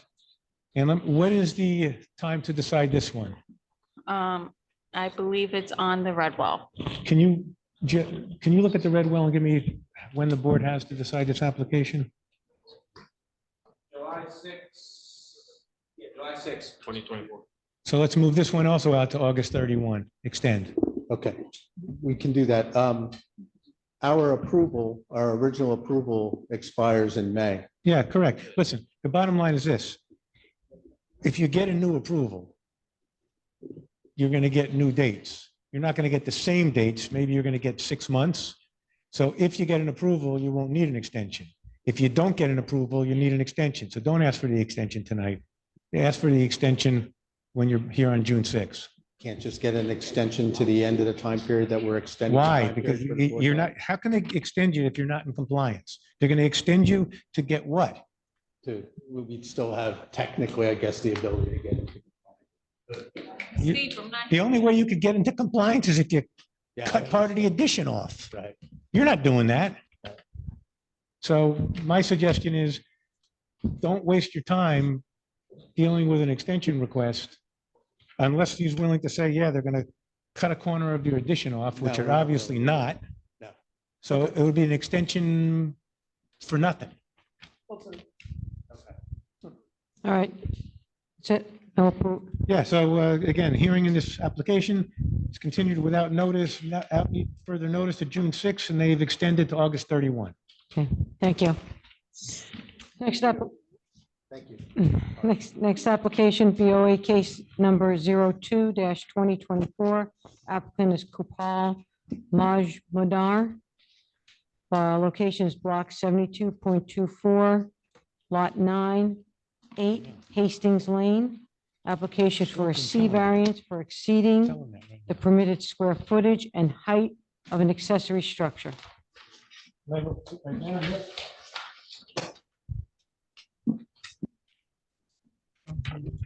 Okay, so can you identify yourself for the record? For the record, my name is Krupal Majmudar. And can you spell your last name nice and slowly? My last name is spelled Majmudar. Okay, so Jeff, correct me if I'm wrong, but the only people that are going to be testifying here are the applicant and you, is that correct? Or, Yes, Rakesh did not. so can you tell Rakesh if he wants, he's excused and he can have the rest of the night off? Rakesh, Oh, sorry. Rakesh, you're not on the stuff. Yeah, you can. If you want to watch, he's saying you can watch, but if you don't, everyone would understand if you have a good rest of the evening. Yeah. Take Thank you guys care. very much. Everyone have a good night. And Bye, Rakesh. I'll see you all live and in person next meeting. Thank you. Okay, so let's have the applicant and Jeff raise your right hand. Do both of you swear or affirm the testimony you're going to give in this matter will be the truth, the whole truth, nothing but the truth? I do. Okay, and again, Jeff, identify yourself for the record, your relationship to the board. Township planner and board planning expert. Okay, I think you get how they do it. Just tell them, what you're here for, what you want. They're going to ask you all sorts of questions. Sure. I'd like to build a shed that's slightly larger than I'm allowed to build, Yeah, right into it. Huh? So, yeah, and nice and loud. Yeah, she's a lip reader. so I'd like to build a shed on my property a little bit taller and a little bit larger than I guess is allowed by the statutes of this town. Can I ask you something? You're calling this a shed, right? Or is it a pole barn? It's a pole barn. Yes. So let's call it a pole barn and not a shed so no one gets confused. Yeah. Will do. Okay, so the proposal is to build a pole barn. Now, the location complies, is that correct? As the best of my knowledge, it does. So Jeff, I'm looking at the plan, the plot plan, which is dated January 3, 2024, and it looks like it's a 30-foot wide by 50-foot long pole barn. And on the plan, it's 16 feet away from the property line. And my understanding is the requirement is 15 feet. Is that correct? That's correct. So the location complies. Yes. Now, there's a shed in the back northeasterly corner that doesn't comply. How long has the shed been there? It's always been there since we bought the property. Okay, can I just ask you something? Yes. How much trouble would it be if you moved it? It looks like 0.6 of a foot, which is about, I don't know, 7 inches on each side to get it 15 feet away. Will it fall apart or can it be moved? I don't know how sheds are moved. Hmm? I have no idea how to move a shed. Like, what's involved in moving a shed? I have no idea. Well, the company that puts the pole barn up, I bet they can move it. If you're, I don't know. Yeah, I'm not sure Well, how to move a because shed. someone's going to ask you, because they can't just, they see a shed, it doesn't comply. It's only off by a couple inches, but someone's going to ask you at some point. So put that in the back of your mind. Gotcha. And then the bigger question they're going to ask you is, why does the pole barn have to be greater than 20 feet, which is the maximum height permitted for accessory structures? What do you intend to do there that you need it over 20 feet? So, can I answer that? Yeah. So my intention was to eventually put a vertical garden there. I wanted to do something with automated gardening, where I wanted to grow a garden. I need the sunlight and I wanted to grow it with the UV light. And I thought it would be a nice thing to do as I pass time. Right, but why does it have to be 22 feet, 9 inches? Why can't we Because do the that bottom at is going to 20 be feet? storage. The bottom is going to be storage. Yeah. And in order to walk upstairs, I needed about 2 more feet, more than was required. So this is a second floor. If I wanted to have the ability to do so, yes. Is the second floor shown on this plan? I don't think so. Plan you submitted is a one. Correct. I haven't made plans to build it yet, but as I progress through this, if I have to build a loft, I will submit further plans for that to move forward. Okay, Jeff, So what Jeff's report says, this is Jeff's report dated April 2. So you need a variance from exceeding the height of an accessory structure. Okay, that's a C variance, not a D height variance, it's an accessory structure. He also says you need a variance because you have a maximum 1,500 square feet of structures allowed. Now, is that footprint or is that floor area? Can you get the order, huh? It's square footage of structure. So if he does a second floor, the square footage that you calculated for the pole barn would actually be double if he does a second floor? I'm not asking you to do the calculation. I'm asking you, would you have to do that? Can you just do me a favor, look in the ordinance and see exactly, it's ordinance section 296-140. I did not know that this was that you were thinking of doing a second floor. Well, it's not an entire second floor. It's more of like a walkway, so I could just walk up there in that area. So it's like around. That was my thinking. So it's going to be like one of those libraries that has a second yeah, level, but just- it's going to be Right. going to be a pathway. So it might Right. not, just Jeff, look at the ordinance, see what it says. And So it's like more like a balcony. Yeah, it's more like that. So you can walk up there. You can plant like a raised beds, and you can grow it out of there. That was the intent. A clarification on the plans, it's showing They 25.6. can't hear you. On the plans, it's showing 25.6 feet to the top of the building on page 6 of the exhibit. So you're talking about, these are the pole barn plans, Correct. That's to the microphone, that's the top of the top of the the peak. peak. So the way the ordinance reads is that it's actually the midpoint between the eave and the peak. So you Okay. measure height by the midpoint? Yes. Okay. Okay, thank you for the clarification.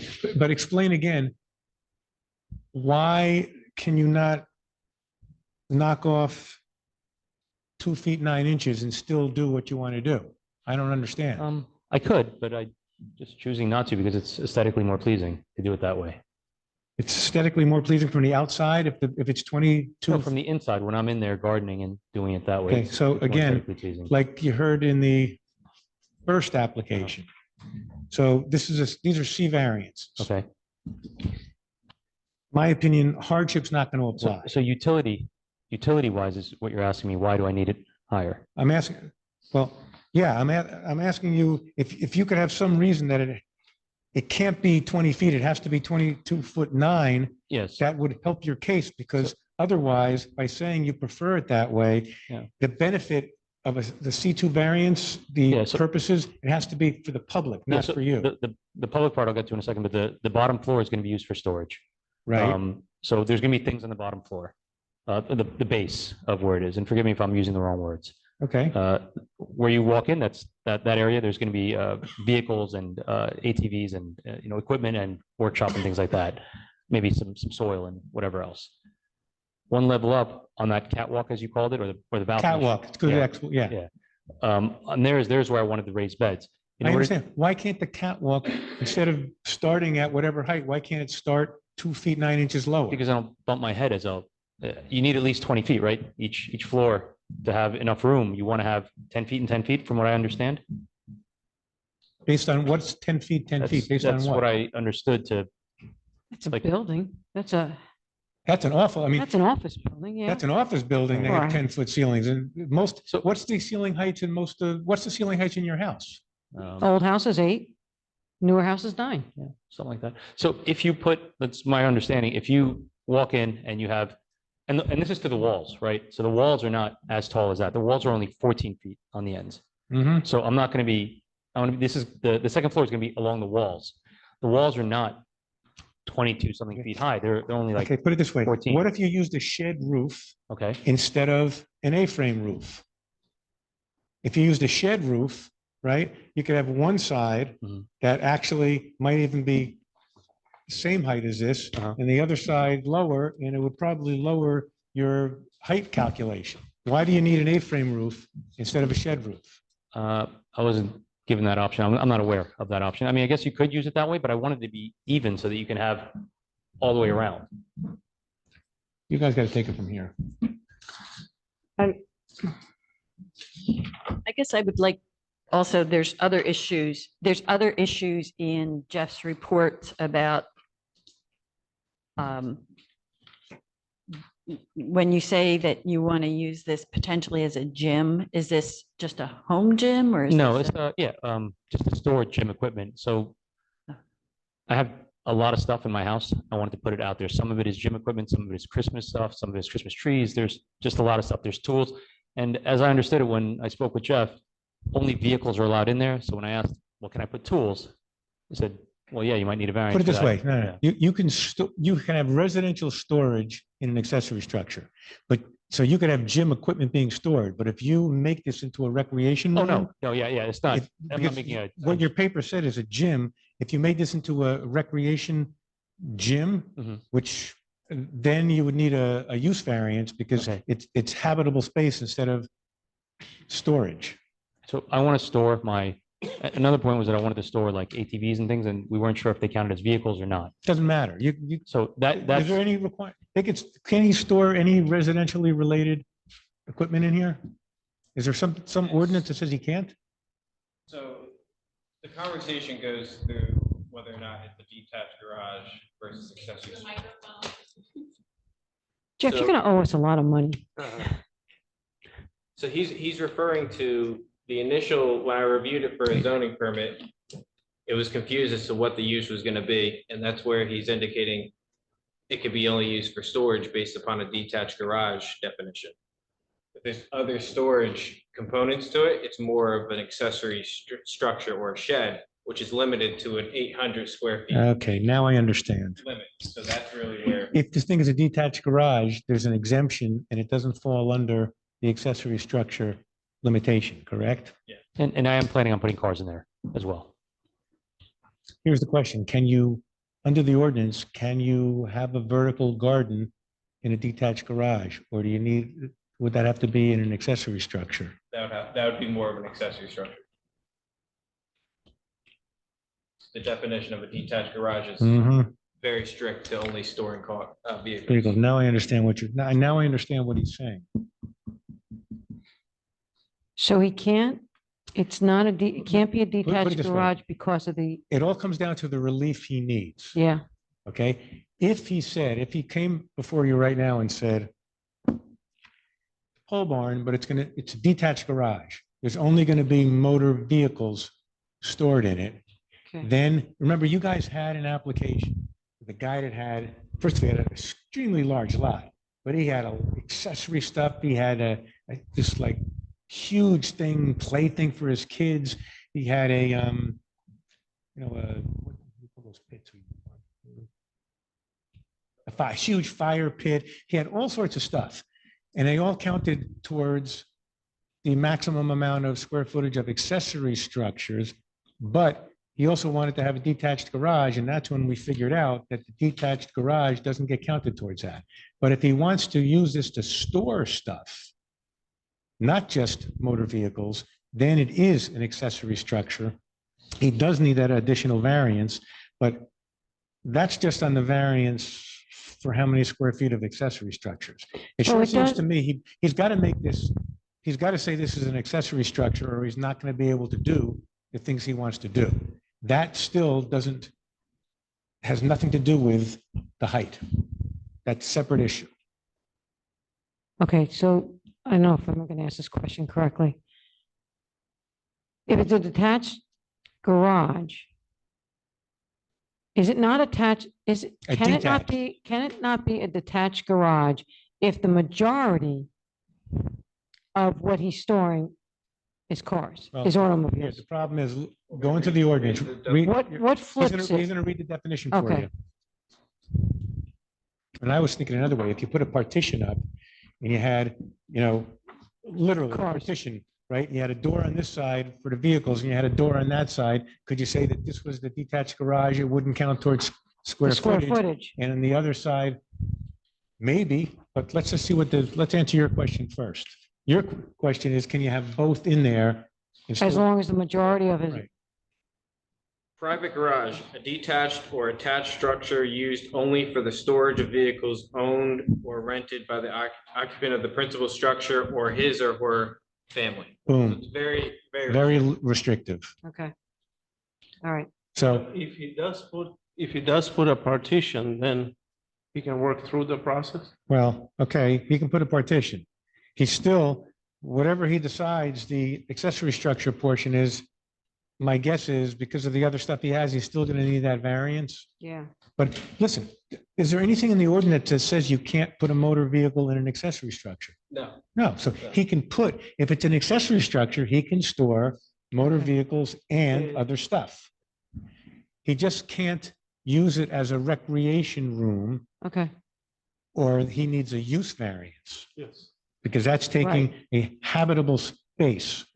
And that would be two separate buildings instead of just doing an addition attached. Mhm. Occasionally, over the past 5 years, when someone wants to do that, what do we tell them? Attach it, even if you have to put a connecting walkway. But we don't have that issue. The biggest issue is the height. So you got to give them something, So you said you didn't consider Mr. Drill's suggestion. a shed roof. Right, so the benefit to the community, that's what I was looking for. Okay, I'm not gonna what'd eat- you- The benefit to the community is, I think what I wanted to focus on. I'm not gonna eat the amount of fruits and vegetables that come from this. I was planning on just donating to my neighbors, to the pantry. I was just doing this as a hobby. and I Right, think but- this is the space that I Right, need. that's fantastic, right? But that doesn't answer, why do you need it at 20 feet to do that? Why can't you do that at 20 feet? Because the design that I have in mind, I need the space. And I need to do it off the ground because it's gonna be something, yeah. We know you got to do it off the ground. What Right. you said is, the reason you don't want to do it any lower, so you don't bang your head. But that's not the only reason, right? That's What one of the else? reasons I'm supposing, because one, I clearly don't understand the height levels and the differences, right? There's other reasons as well. The other reasons that I want it higher is that I want to put some heat lamps on. I want to put automated robotics in there, which might need that space, and I don't want to put that stuff on the ground. So I need that space up higher. And plus the walls, as I calculated them, what are the size of the walls, if you remember the height of the walls, I should say? Right, it's on this plan. Right. If you go to sheet 3, your inside height is 20 feet. Right. If I take it 2 feet less, it's at 2 feet less would bring me in, right? Yeah. Would make it 2 okay. feet less would bring it to 18 feet So on the walls. on So the 18 inside feet- height of the wall. 18 feet would make it 9 and 9. Could I still have that? a Make it 9 reasonable- and 9, which is the same height in In your most house. modern homes. I miscalculated. I think perhaps these guys miscalculated or misunderstood. Maybe I don't need it. Maybe you're right. Maybe I don't need it. Did you get this point before? We can't hear you. That 9 Oh, and hold on, 9. we're doing a paper change. Hold on. Jack is doing a paper change.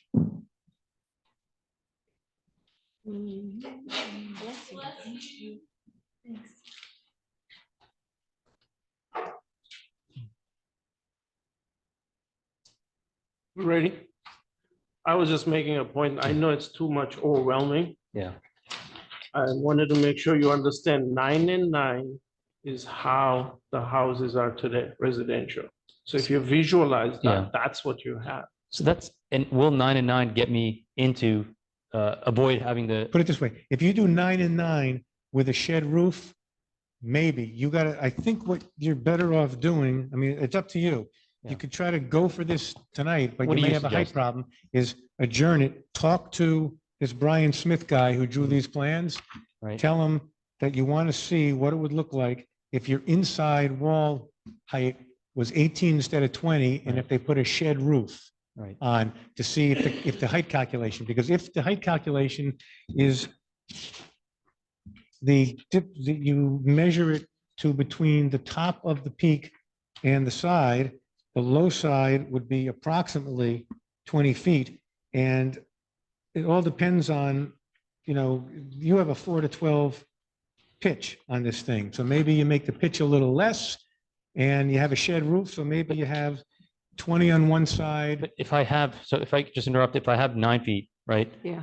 Given that the design, the plans as they are now, Mhm. let's say the catwalk starts at 9 feet plus the, I guess, whatever the height of the catwalk is, right? Mhm. So if I'm standing on that and I have a raised bed on that, which is probably this height, right? I don't know. Yeah, it's about three, Yeah, it's but 3 this- feet, 4 so feet. you So gotta- we're already at, Yeah. this is why I need it. I'm getting to the point. You got to This- draw something up. Right. Okay? I'm trying to justify why I need the. Yeah, I the 20 understand. feet. So let me finish that thought. Yep. It's still, it will exceed I would need that extra 2 feet. It would be useful because 9 feet plus another, let's say 3 feet and 3 feet, that's 6 feet where the raised bed would start. That's where the plants would start. So I'm already at 15. I need at least another 5 or 6 feet to have a vertical garden. Maybe I don't understand this. You have a catwalk. Yes, You're standing on the catwalk, right? correct, The plants are on the raised bed. correct. Okay, so you're standing there and you're not going to hit your head because you're not 9 Right. feet tall. You have a raised bed at 3 feet and another raised bed at 6 feet. Correct, sure. Presumably. And the lights on top of that. So are you saying you need the distance for the plants and not your head? No, yeah, I need the distance for the, let's say, for example, the water, the pipes that go through and Sure. water everything.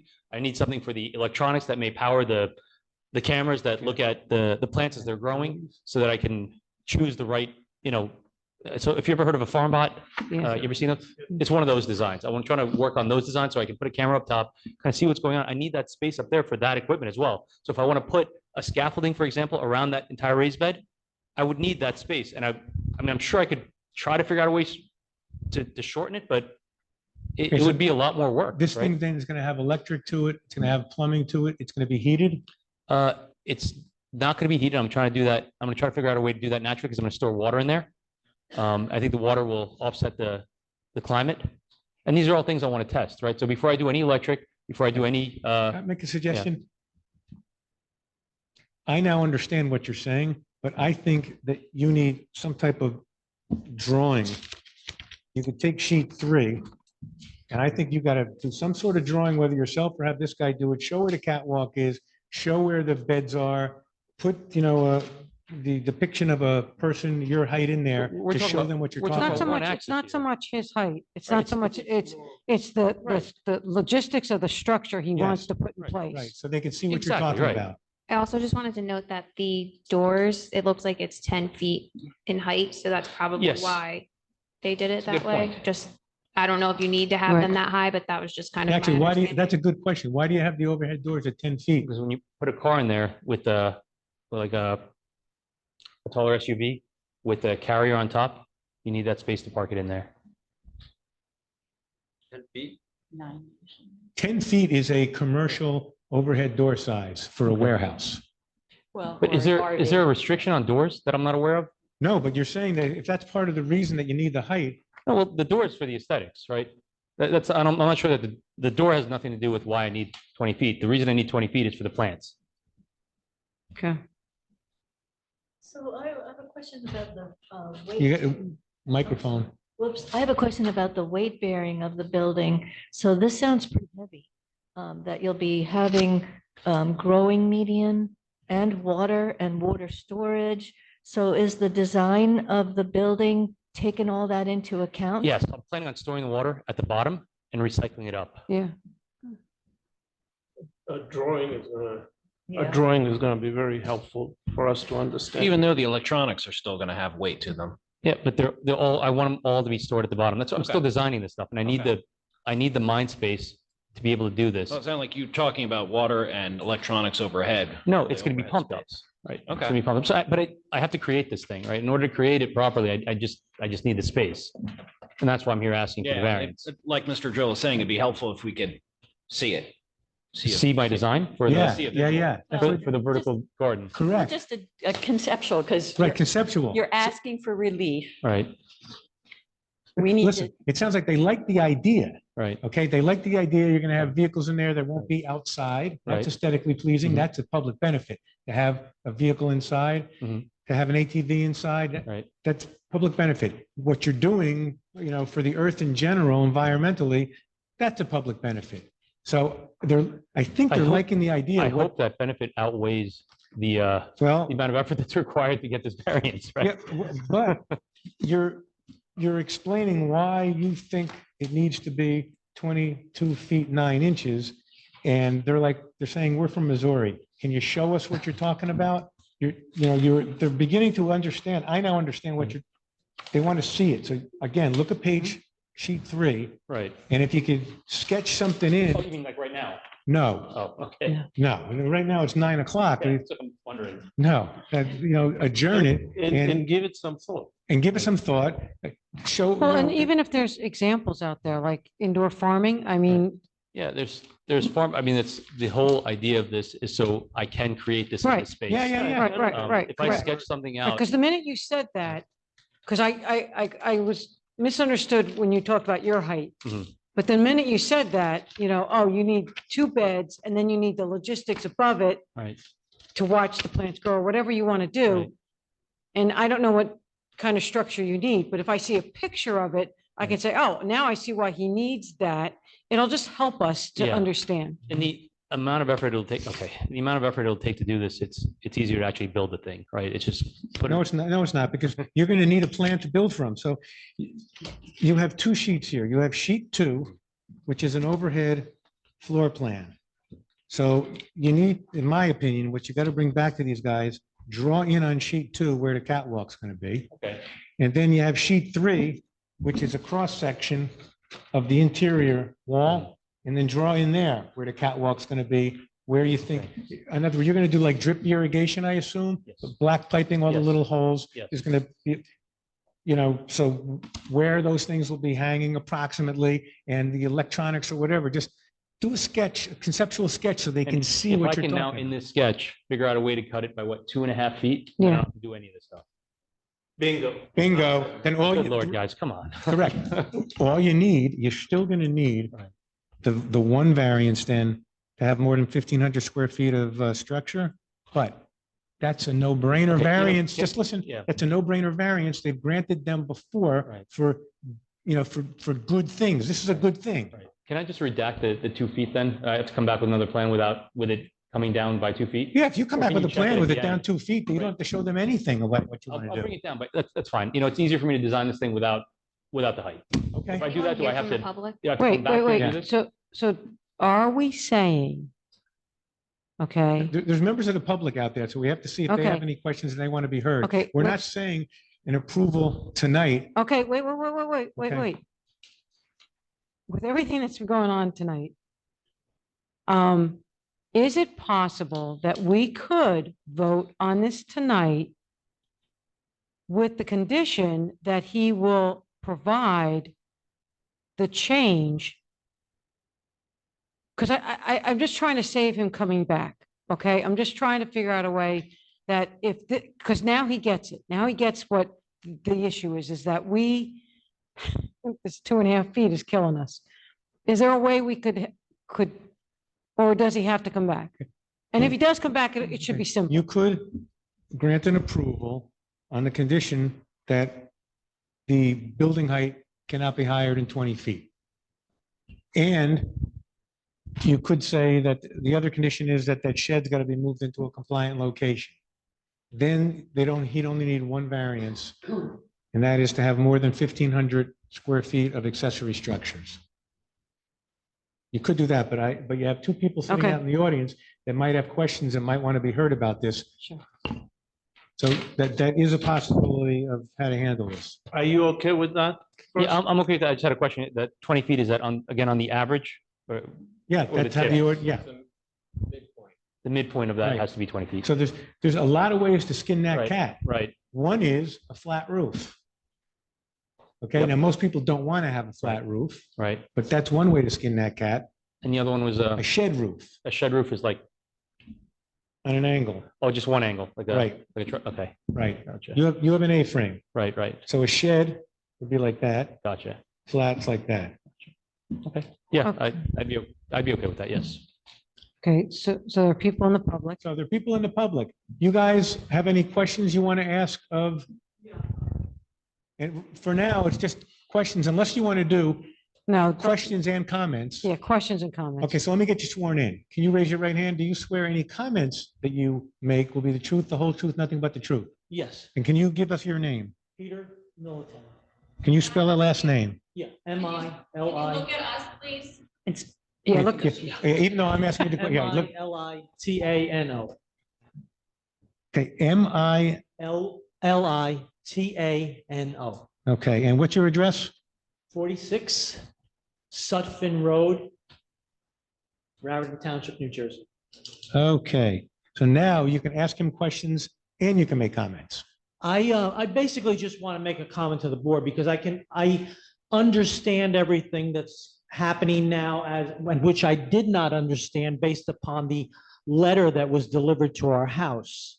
But my only concern is in living in a residential area in a 1 acre zone, I guess, and our property is almost 2, and so is the applicant's. My only concern is that I come from a town where when a precedent gets started, then it just blossoms from there to everyone. It becomes the norm. And that's why I stayed to the end of the meeting. I found out that it was a shed, and now I found out it was a pole barn or whatever. But that's my only concern, that once you make a rule that is your zoning rule and it gives you a size dimension, I hope that it doesn't just become the standard in our area, that everyone just exceeds it for the sake of exceeding it because they want to exceed it. I hate to say it, but I think with what you've seen tonight, I think we're kind of. Have you been here the whole night? Did you see the first 2 applications? Absolutely, absolutely. And I commend the board for what you do because you're trying to make compliance with the rules and be fair and standardize everything.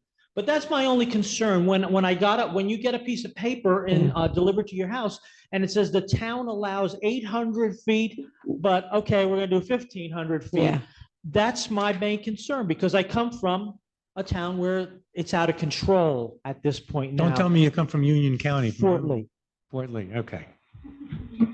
You want to see a town. I know. You want to see a Yep. town that's overdeveloped, look at Fort Lee. Yeah. And that's my only concern, that it doesn't become a standard from Yeah. house to house to house. Yep. Okay, so that's my point. All right, thank you. Okay, you're welcome. All right, so where are we? I have a question. Sure, go ahead. Why don't you guys talk about it? Yeah, so this gentleman brought to my mind the idea that so many hobbies evolve and become small businesses. Right. And Well, that, Yeah, so I have conditions in my mind already, no commercial use, no habitable space. You know, we'd have to, if you're All going right, to, that does it for me. if you're going to because I approve that, was- and I'm sure you'd Yeah, have of no course. problem And with that. Also, to speak to the precedent part, there's conditions on this. So even if there's a precedent, there's so many conditions to this. It's not like it's just going to go willy-nilly, right? Yeah. You have so many angles to be able to say, well, it's not for the public benefit to the same degree that this is. It's not for, commercial use. It's not, you can add as many conditions as you like, and that would keep that precedent In other words, nearly you- impossible to you use as can a reference. Give your food away, but you can't sell your food. Sure. Yeah. Right. Okay, The other Right. issue, I'm assuming the applicant, the issue, there's no zoning permits for the patio, the gazebo, or the shed, Oh, correct? Let's, okay, that's interesting. Okay, let's talk about that. So when you bought the house, did it have the gazebo and the shed on it? So the shed was the one at the corner was there when we bought it. The gazebo we got from Costco, and you put it together and it's just there. It's a metal gazebo. It's just a tin structure that's we got from Costco. So I wasn't aware we needed a permit for that. Well, do they need a permit for the gazebo? Yes, yeah. And then we need a zoning permit. Yeah, zoning permit and construction. So put it this way, prior to this proposal for the pole barn, how many square feet of accessory structures does he now have on his property? So the gazebo.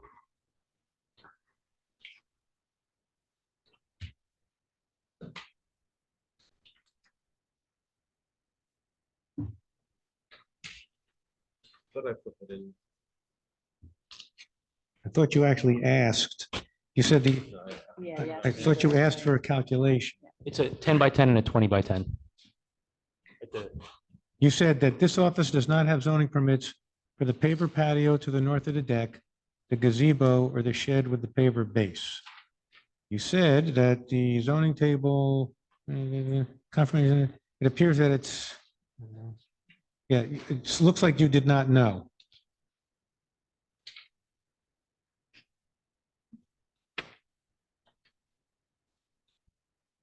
So, okay, so before I said I could see granting the variance tonight, but granting the variance to allow how many square feet? We know the square footage of the proposed pole barn, but we could probably figure out the square footage.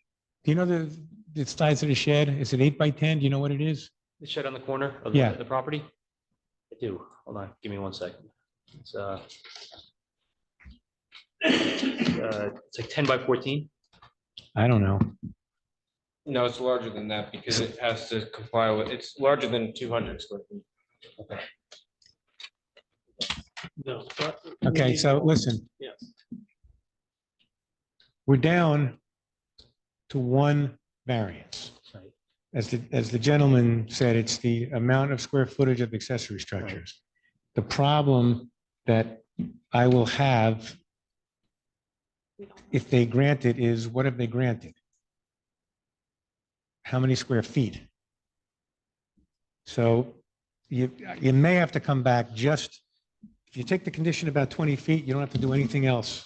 That's between you and them, Yeah. but you may have to come back and you got to have somebody, whoever prepared this survey, Ryan Warford, go out there and take the measurements of all your accessory structures and put it on there so we know what you have. Gazebos are, as I understand them, they're mounted into the ground, are they not? Yeah, it's an accessory structure. Yeah, this is something that's just sitting there. It's not, Okay. you know, I so does that understand. still qualify as a gazebo is my question. Hmm? Does that still qualify as a gazebo? Well, This is not, this is put it not this on way, footage, a it's not in the trampoline, ground. the trampoline, you could argue it's a piece of Right. gym equipment, Right. okay? Plus, you could argue that, Well, I'm arguing that the gazebo is not, the gazebo is not a gazebo. just so you right? know, what is it then if it's not a gazebo? It's a tin roof you bought from Costco. It's not something. So there's something you put there's grass together. underneath it? There's not a floor? No, there's no floor No, underneath it. You There's could no argue it's floor. like a tent? Yeah, it's just a tent. It's like an easy up, but Yeah, it's it has a- but it has no floor. Don't gazebos have floors? Not all of them. To be a gazebo, do you have to have a floor? Look up, do we have a definition of gazebo in there? Look it up. When I think of gazebo, I don't think of a I know structure that, that's kind of listen, planted on a. you might think about that. Let's just see if we have listen, here's the bottom line. Your guy who did this plan, he labeled it as a gazebo. We didn't. Okay. Well, he can, Do we know what this?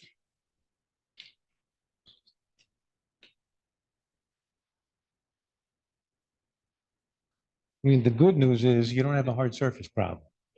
You're one of the first people. what's like, a hard surface problem? You don't have one. What is that? Oh, how much hard surface coverage you have? Okay. Okay, because the roof of that, whatever it's called, gazebo, that's considered hard surface coverage, but you're well under because you have such a large lot. So at least you don't have that.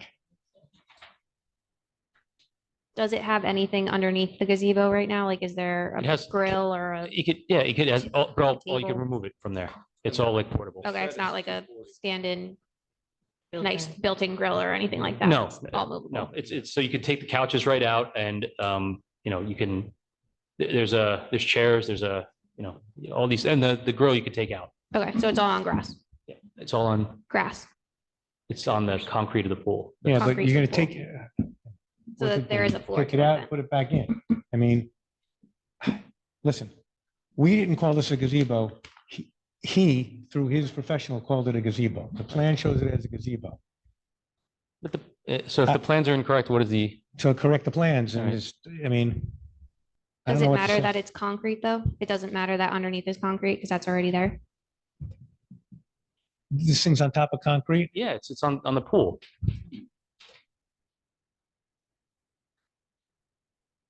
Okay. I thought you said it's on grass. No, I did not say that. Yeah. I think based on that, and there are a couple of other issues here, I read. We can go over them for the benefit before we. So here's my question. You got, this guy's well under the hard surface coverage, right? So if he wanted to put a patio in, right, he'd go to you, he'd ask for a zoning permit for a patio, as long as it was in a compliant location, you'd let him put a patio in, correct? Yes. Now, if he puts a roof over the patio is not an accessory structure. The reason becomes an accessory structure is because look up the definition of structure. That's where it is. A building has walls and a roof, and a structure, let's just see, that's what's going to determine if the gazebo is a structure. There's a definition for structure. Yeah, but the structure definitions, Let's just see what it is. it includes everything. Any structure, any assembly of materials above or below the surface, including but not limited to buildings, paving, fences.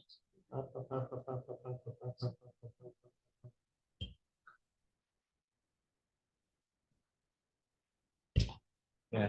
Once you put a roof over that concrete patio, it's an accessory structure. It So doesn't an matter. umbrella would be then an accessory structure as well by that logic, right? Hmm? So an umbrella would also be an accessory structure. No, because they're not permanently attached. This is not permanently attached either. You can move this thing. How is it I thought anchored? you, Is it state?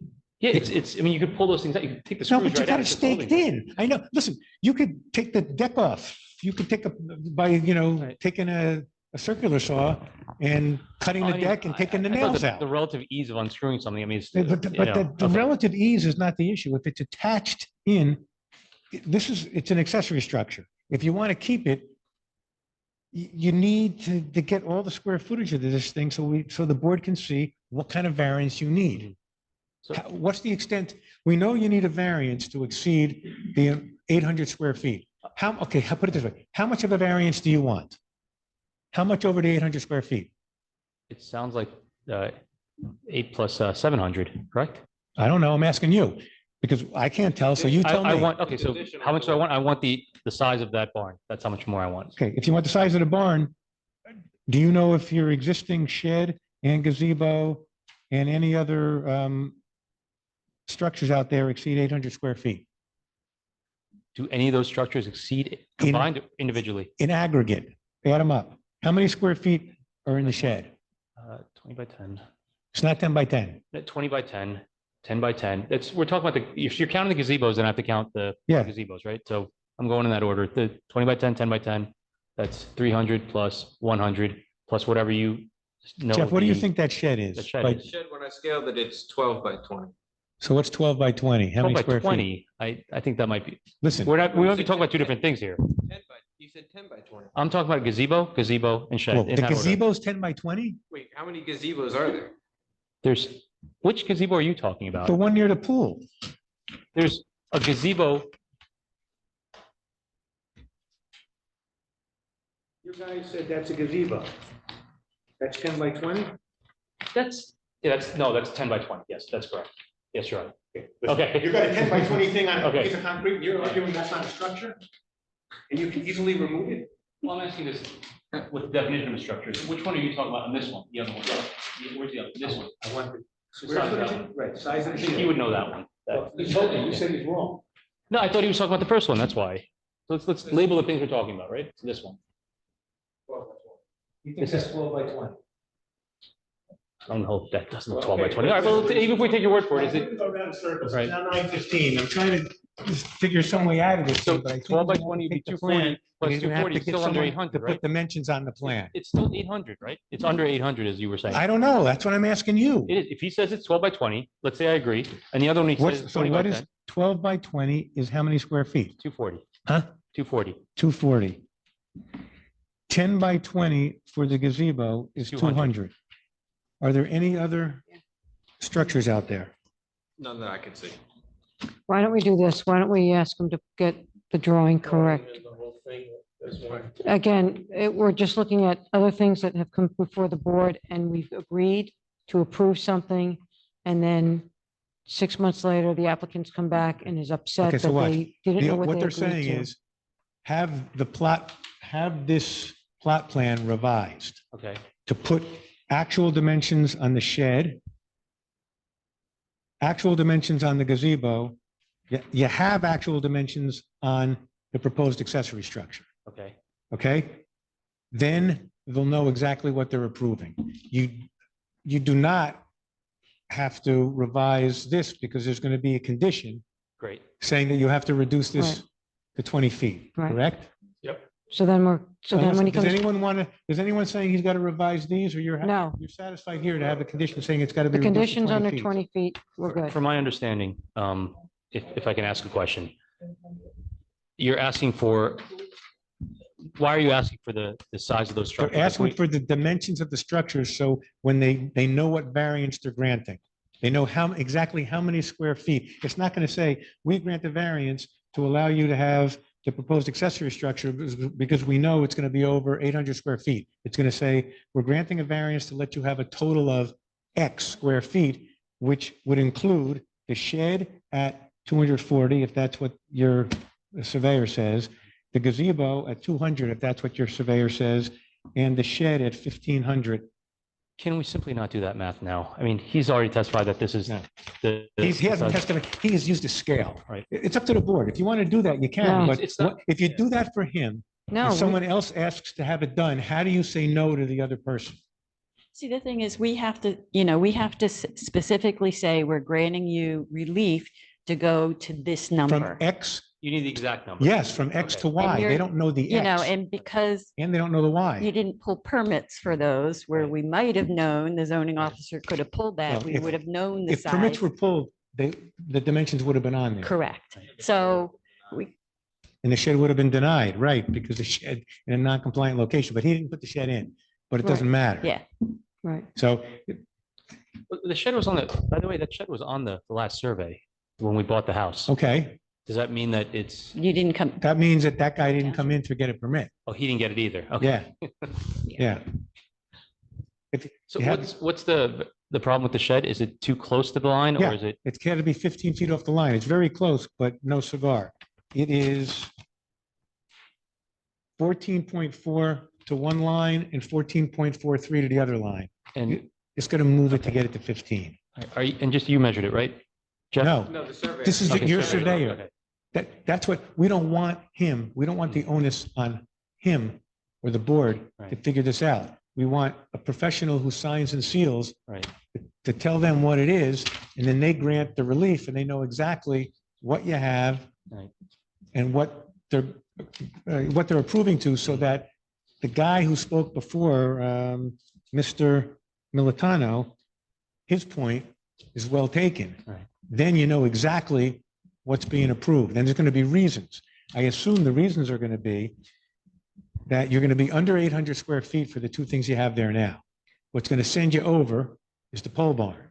Correct. But they're going to find that there are really good reasons to go over on the pole barn. Right. Because A, you're going to be storing vehicles, so they're not outside, which is an aesthetic benefit to the neighborhood. Mhm. And B, you're going to be doing this indoor garden thing, which is good for the environment. But, and having said that, and they're going to have conditions on it. So it can't be commercial. So you're not going to be doing sales. So this stays residential because you're in a residential area. And you have two people living behind you. You got lot 2 owned by the Sherwins and lot 1 owned by Sullivan. I don't even know where, Melitano owns the lot, which is next to you, to your pool, but so that your neighbors aren't negatively impacted. And I didn't want to say this before, but if anything over, if 20 feet's the rule, that means anyone who moves into lot 2 or lot 1 has an expectation that a structure is not going to be closer than 15 feet to your property line, which gives them a 15-foot like buffer from it, and B, that it's not more than 20 feet. Right. In actuality, if you have an A-frame, it's going to look more than 20 feet, but you're lucky because the township ordinance measures height to the midpoint. But so those are the expectations. So when these guys, they're looking at your situation and saying there's a good reason, but they have to look. It's this thing called, so you've shown positive criterion for why they should grant it, but they can't, even if you prove the positive, they can't grant it unless there's no negative. The negative are all the people, all your neighbors that live around.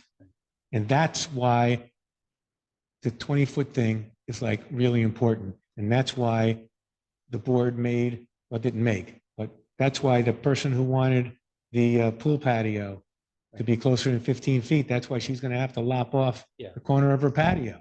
It's expectations of your neighbors that live around No, you. well taken, right? I mean, his point is well taken as well, that you Yeah. don't want to set a precedent where, one house. He You said don't want his to set a point- precedent where one house, kind of. He said his neighbor's point was well taken, that you don't want to set a precedent. Right, so with that in mind, moving forward, So do you updated have, plans? have any idea of how long it would take this guy to do that? No, I don't, but I'll get it done quickly. Hey, John, I do have a couple of other questions. Yeah, well, if anyone has any other questions before he comes back, Yeah. ask him now. So Jeff, item 8, because I don't want him to come back and we surprise him again. Are we okay with item 8? Yes, item 8 is fine if the applicant chooses to expand. Okay. How about item 12, which I didn't know why it was there, but Yeah, item 12 is stormwater will be required as the improvement is over 1,000 square feet. What does that mean? So this is a new requirement that the township has adopted where if Shoot. You just got a brownie point. Yeah, no ice cream today. yeah. Does he need an engineer to do this, or can he do it himself? engineer needs to do it. Okay, but could this be a condition of approval, or does this have to be reviewed by the board? It has, if it's an application to the township engineer, then this could be a condition of approval. So look at item 12 in Jeff's report. That's going to be another condition of approval, but you're going to have to engage an engineer. Thank you.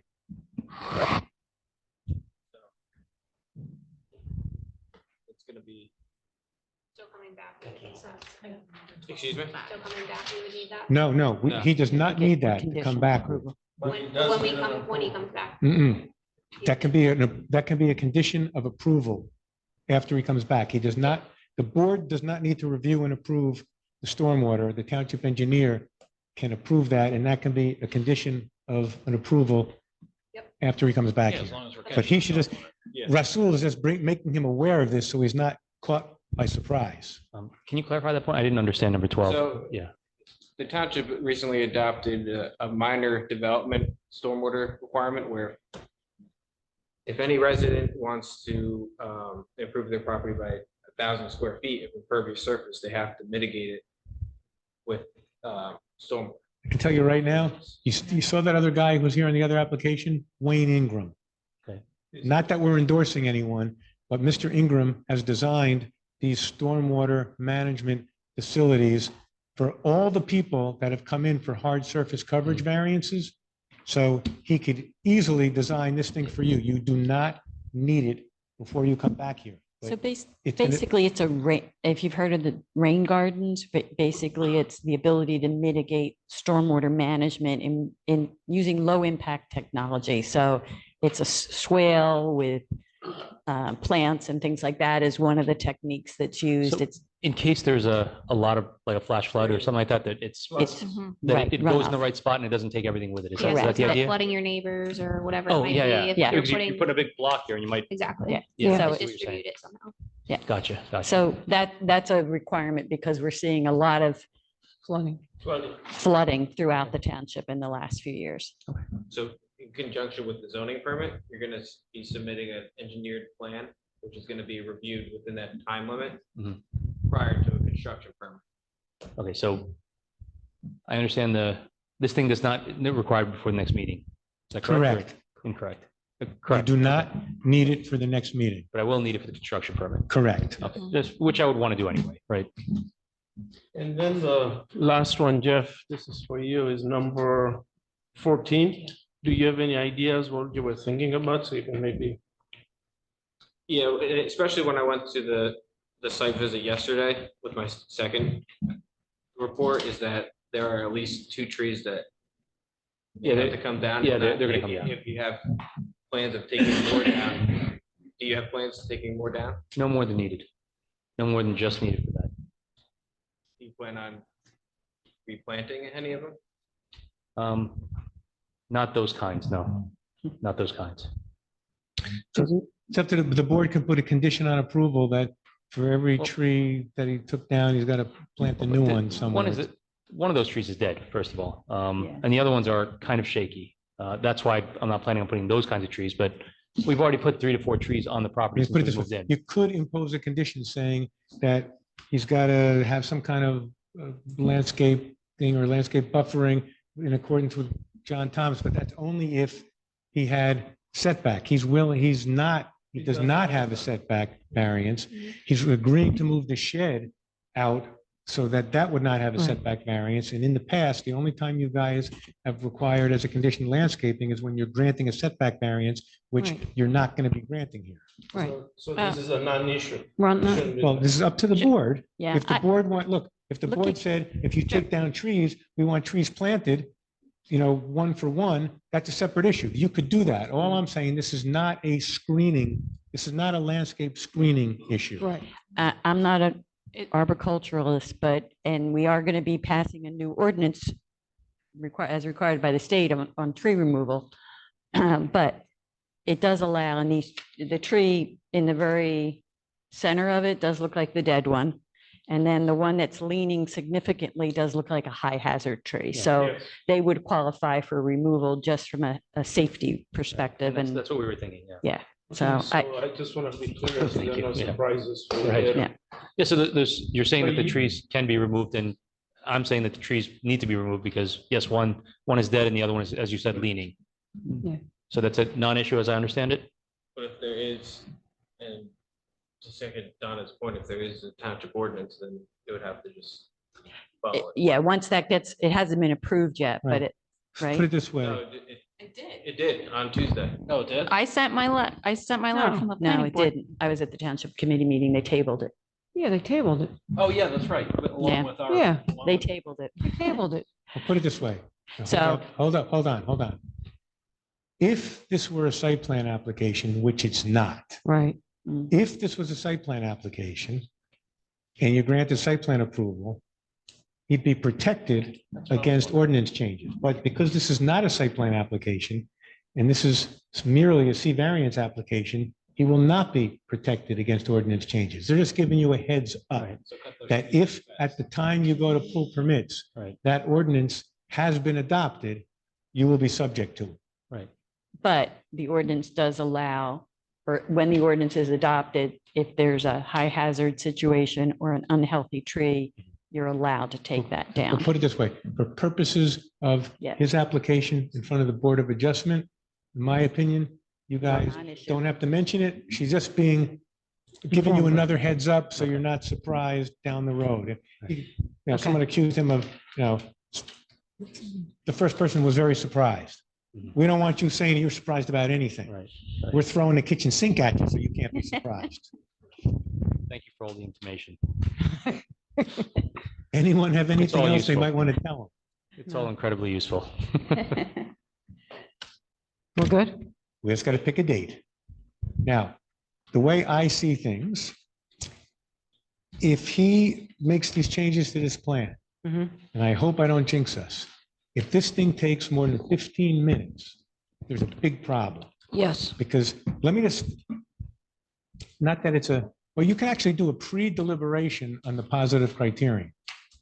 I mean, I assume from judging what you guys are saying is for all those reasons that I thought you were thinking, but you haven't said it, that you think that at least as to the exceeding the square footage, even though we don't know the exact amount, you believe that there are C2 benefits. I would agree with that. Anybody else? Okay, Good. and- We agree. And Okay. before you say that they substantially outweigh the detriment, you just want to see what the square footage is. Right. And as long as all these conditions are imposed, there's no negative because he's bringing it down to 20 feet and he's bringing the shed into compliance. Am I correct? Yep. And he's agreed, no commercial use of the space. It's not going to be habitable Right. for humans to occupy it. It's not going to. Nobody's sleeping there, nobody's living there, nobody's. Right. He's not going to be selling any of this Right. produce he grows.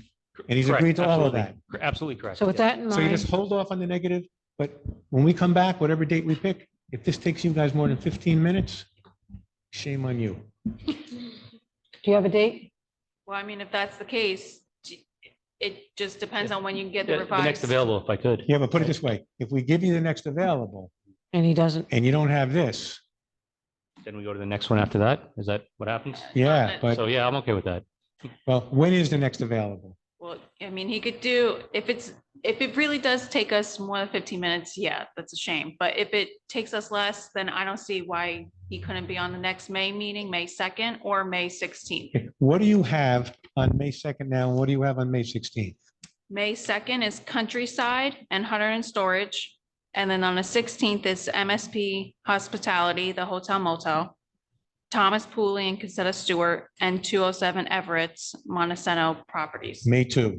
Can I do the 16th actually? Can we push back? Because May 2 is going to be, I have some stuff I have to do on that date. Okay, why don't we give it a shot for May 16th? Yeah. Put them on first. But Yeah. if the thing runs over 15 minutes, they're just gonna have to, or if you don't have this plan, you'll have to. I'll get the plan. Okay, so the announcement is the hearing on this matter is not concluded tonight. It's going to be continued to May 16th, but no need for further notice. So you're not going to get any notice in the mail again. So if you want to be here to see the continuation, May 16th, and if you want to make sure that everything's been submitted and it's not going to be put off again, just call up Taylor Vaughn, the board secretary. Well, that's another one. We want to approve this thing. So you're going to waive the 21-day rule, I assume, but this thing's got to be submitted 10 days before May 16th. So you would have to have that in by May 6th. By May 6th, yeah, I think I can do that. That's So doable. I, just so we're clear, if you don't have it by May 6th, you are not on for May 16th. Understood. Okay, So you guys, to make sure that it's on for May 16th, call on May 7th. Call Taylor on May 7th. Okay. Okay. All right. We do have one more item we want to cover, but it'll be in a closed meeting. Thank you again. Thank you. Thank you, everyone.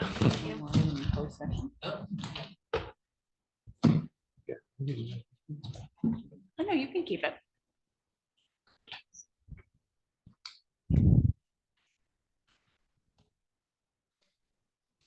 I don't know.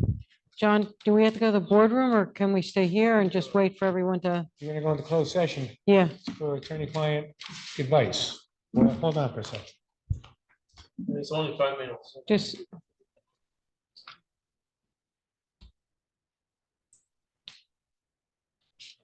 So it is attorney-client advice. So you could do it in here. Just You guys are Clear out the room. There's no, if they're out the room, there's no reason that you have to record a closed session. Right.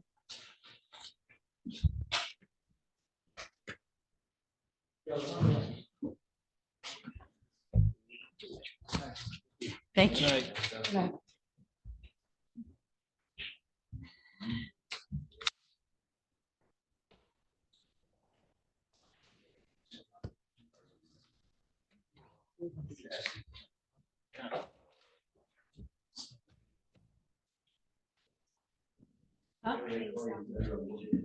Yeah, Taylor, you're gonna stop recording.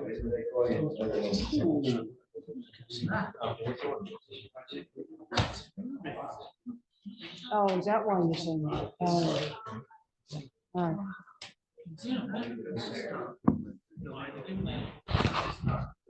Well, do we just want to make a motion on the record?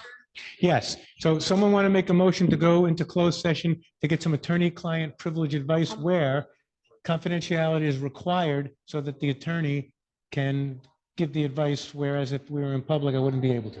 I'll make a motion. Okay. I'll second. Who's whatever you seconding wanna it? do.